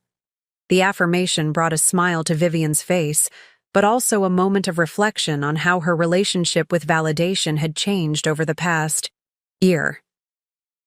Early in her return to Meridian, external confirmation of her success had been crucial, evidence that her judgment had been right, that her capabilities were real, that Alexander's dismissal of her potential had been catastrophically wrong. Now, 12 months later, she found herself less invested in external validation and more centered in her own assessment of what mattered. Meridian was thriving not because it proved Alexander wrong, but because Vivian's leadership approach was fundamentally sound, focused on creating genuine value rather than the appearance of success. This shift from external to internal validation represented perhaps the most significant evolution in Vivian's personal journey. The woman who had once been devastated by Alexander's rejection now stood complete in herself, her worth no longer tethered to his or anyone else's assessment. As she gathered her things to leave for the evening, Vivian noticed a small frame on her desk that hadn't been there earlier, clearly another anniversary gift, this one from her executive team. It contained a simple quote attributed to Roman philosopher Seneca: "Difficulties strengthen the mind as labor does the body." The sentiment resonated deeply. The difficulties she had faced, Alexander's betrayal, professional exile, the painful rebuilding of her identity, had indeed strengthened not just her mind, but her entire approach to leadership and life. The labor of transformation, both personal and professional, had produced capacities she might never have developed in more comfortable circumstances. Driving home through Seattle's evening traffic, Vivian reflected on the integration of these seemingly contradictory parts of her journey. The devastation that had once felt like an ending had become the catalyst for a new beginning. The betrayal meant to diminish her had instead expanded her capabilities. The professional exile intended to render her irrelevant had created the conditions for her triumphant return. This integration of apparent opposites, pain and growth, setback and opportunity, ending and beginning, had produced not just Vivian's personal transformation, but Meridian's organizational rebirth as well. The company's culture now reflected this same synthesis, combining the innovative spirit of its founding days with the strategic discipline Vivian had developed during her time building Horizon Capital. Arriving at her downtown apartment, Vivian was greeted by a stunning floral arrangement in the foyer, a gift from her brother Michael with a card that read simply, "Mom would be bursting with pride today. So am I." The personal acknowledgement touched her deeply. Throughout the intense focus on Meridian's transformation, Vivian had maintained close connections with the small circle of family and friends who had supported her during her darkest days after Alexander's betrayal. Their presence in her life represented another form of integration, the balance between professional achievement and personal relationships that she had sometimes neglected during Meridian's early years. Later that evening, as Vivian prepared materials for the next day's board meeting commemorating her first year as CEO, she found herself drawn to an article that had appeared in that morning's Seattle Business Chronicle. Meridian's Renaissance: How Vivian Chen Transformed Betrayal into Billion-Dollar Success. The headline made her smile. Journalists did love their dramatic narratives. But as she skimmed the article, she found it captured something essential about her journey. The writer had interviewed several Meridian employees, clients, and industry analysts, weaving together a narrative that extended beyond business metrics to the human dimension of the company's transformation. Chen's leadership represents a new model of corporate resilience, the article concluded. Not the ego-driven, acquisition-obsessed approach that nearly destroyed Meridian, but a balanced vision that values sustainable growth, authentic client relationships, and organizational health. In proving her ex-husband catastrophically wrong about her capabilities, Chen has simultaneously validated a leadership approach that the technology industry desperately needs.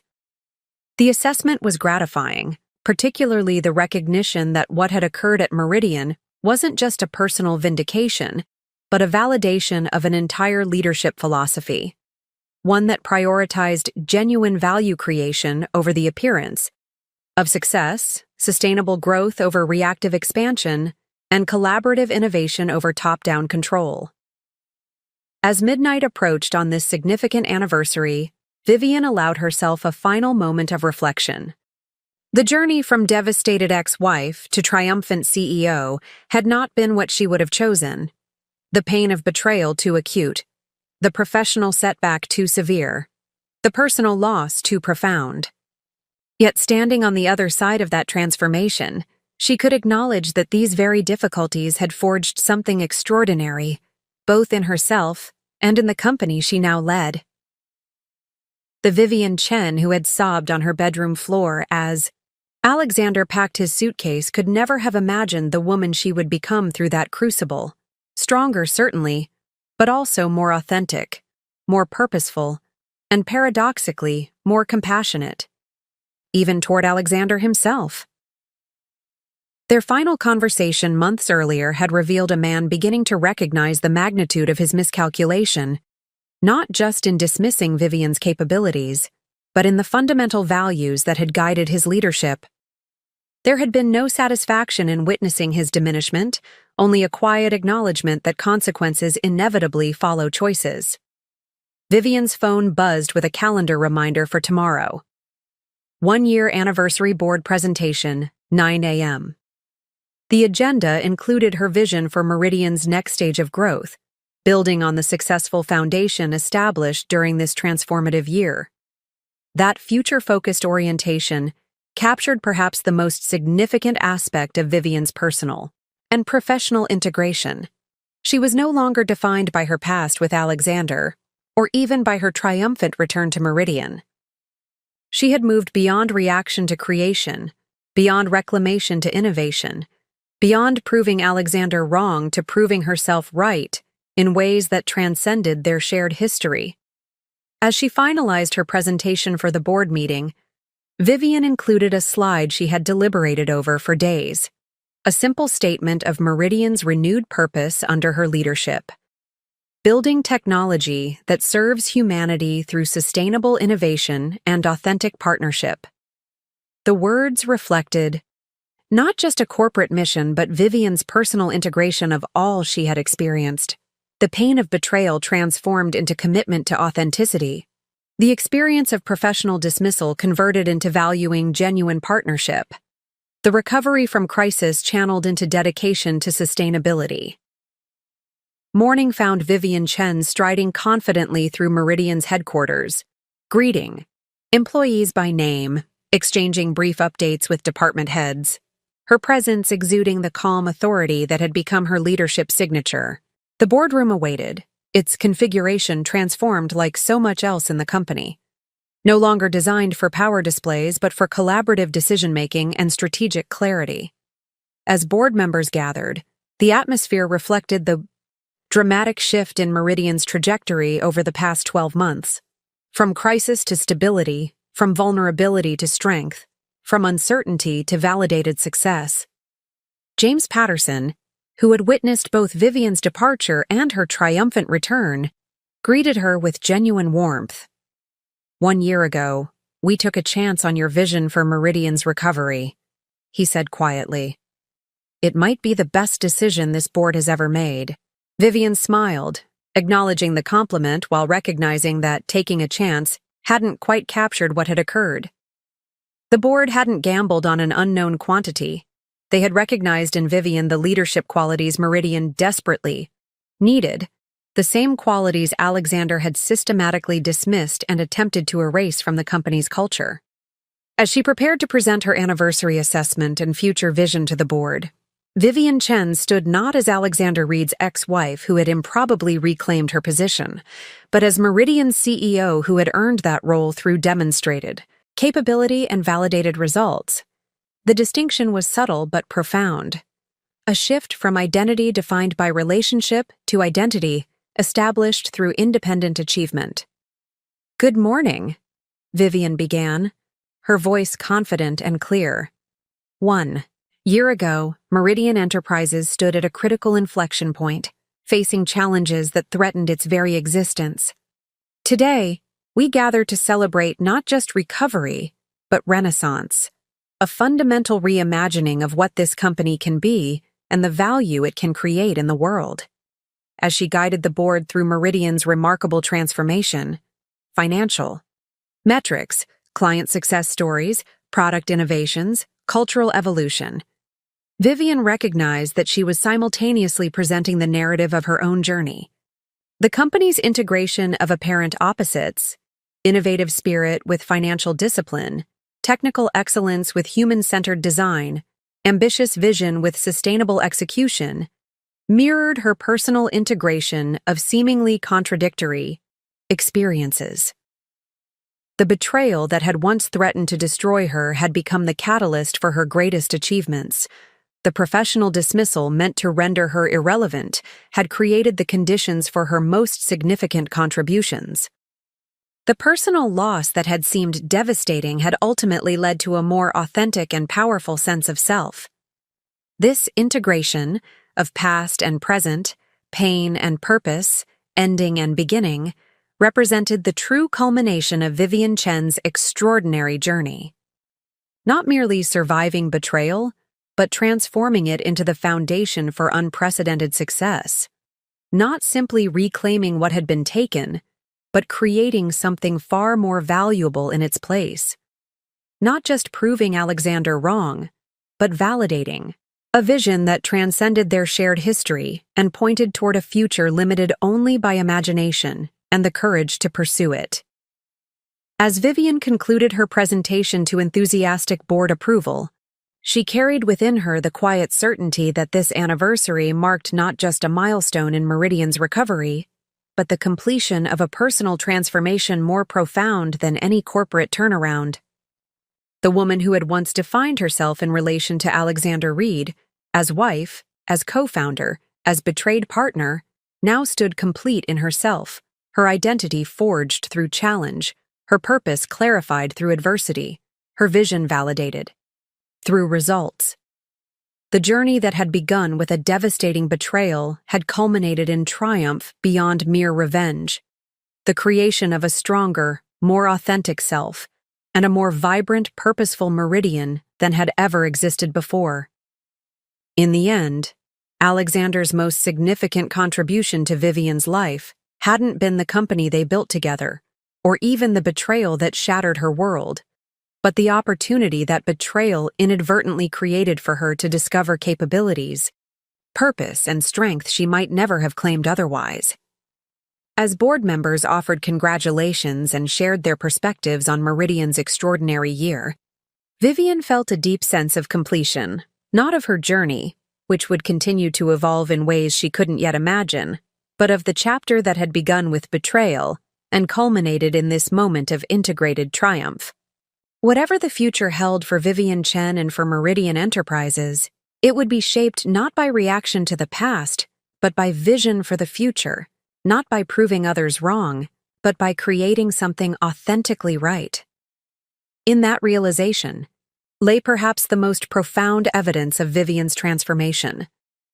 She had moved beyond the need for vindication to the freedom of creation, beyond the shadow of betrayal to the light of possibility, beyond the limitations of what had been to the expansive potential of what could be. And in that integration of her past experiences with her present purpose and future vision, Vivian Chen had achieved something far more significant than reclaiming a company from the man who had betrayed her. She had claimed a self more powerful, more authentic, and more complete than any external circumstance could diminish or define. That, in the end, was the true measure of her success. Not that she owned the company that had fired her ex-husband, but that she had become a woman whose worth was no longer tied to his or anyone else's assessment. In transforming betrayal into triumph, Vivian had discovered that the most important company to reclaim had been herself. Up next, you've got 2 more standout stories right on your screen. If this one hit the mark, you won't want to pass these up. Just click and check them out. And don't forget to subscribe and turn on the notification bell so you don't miss any upload from us.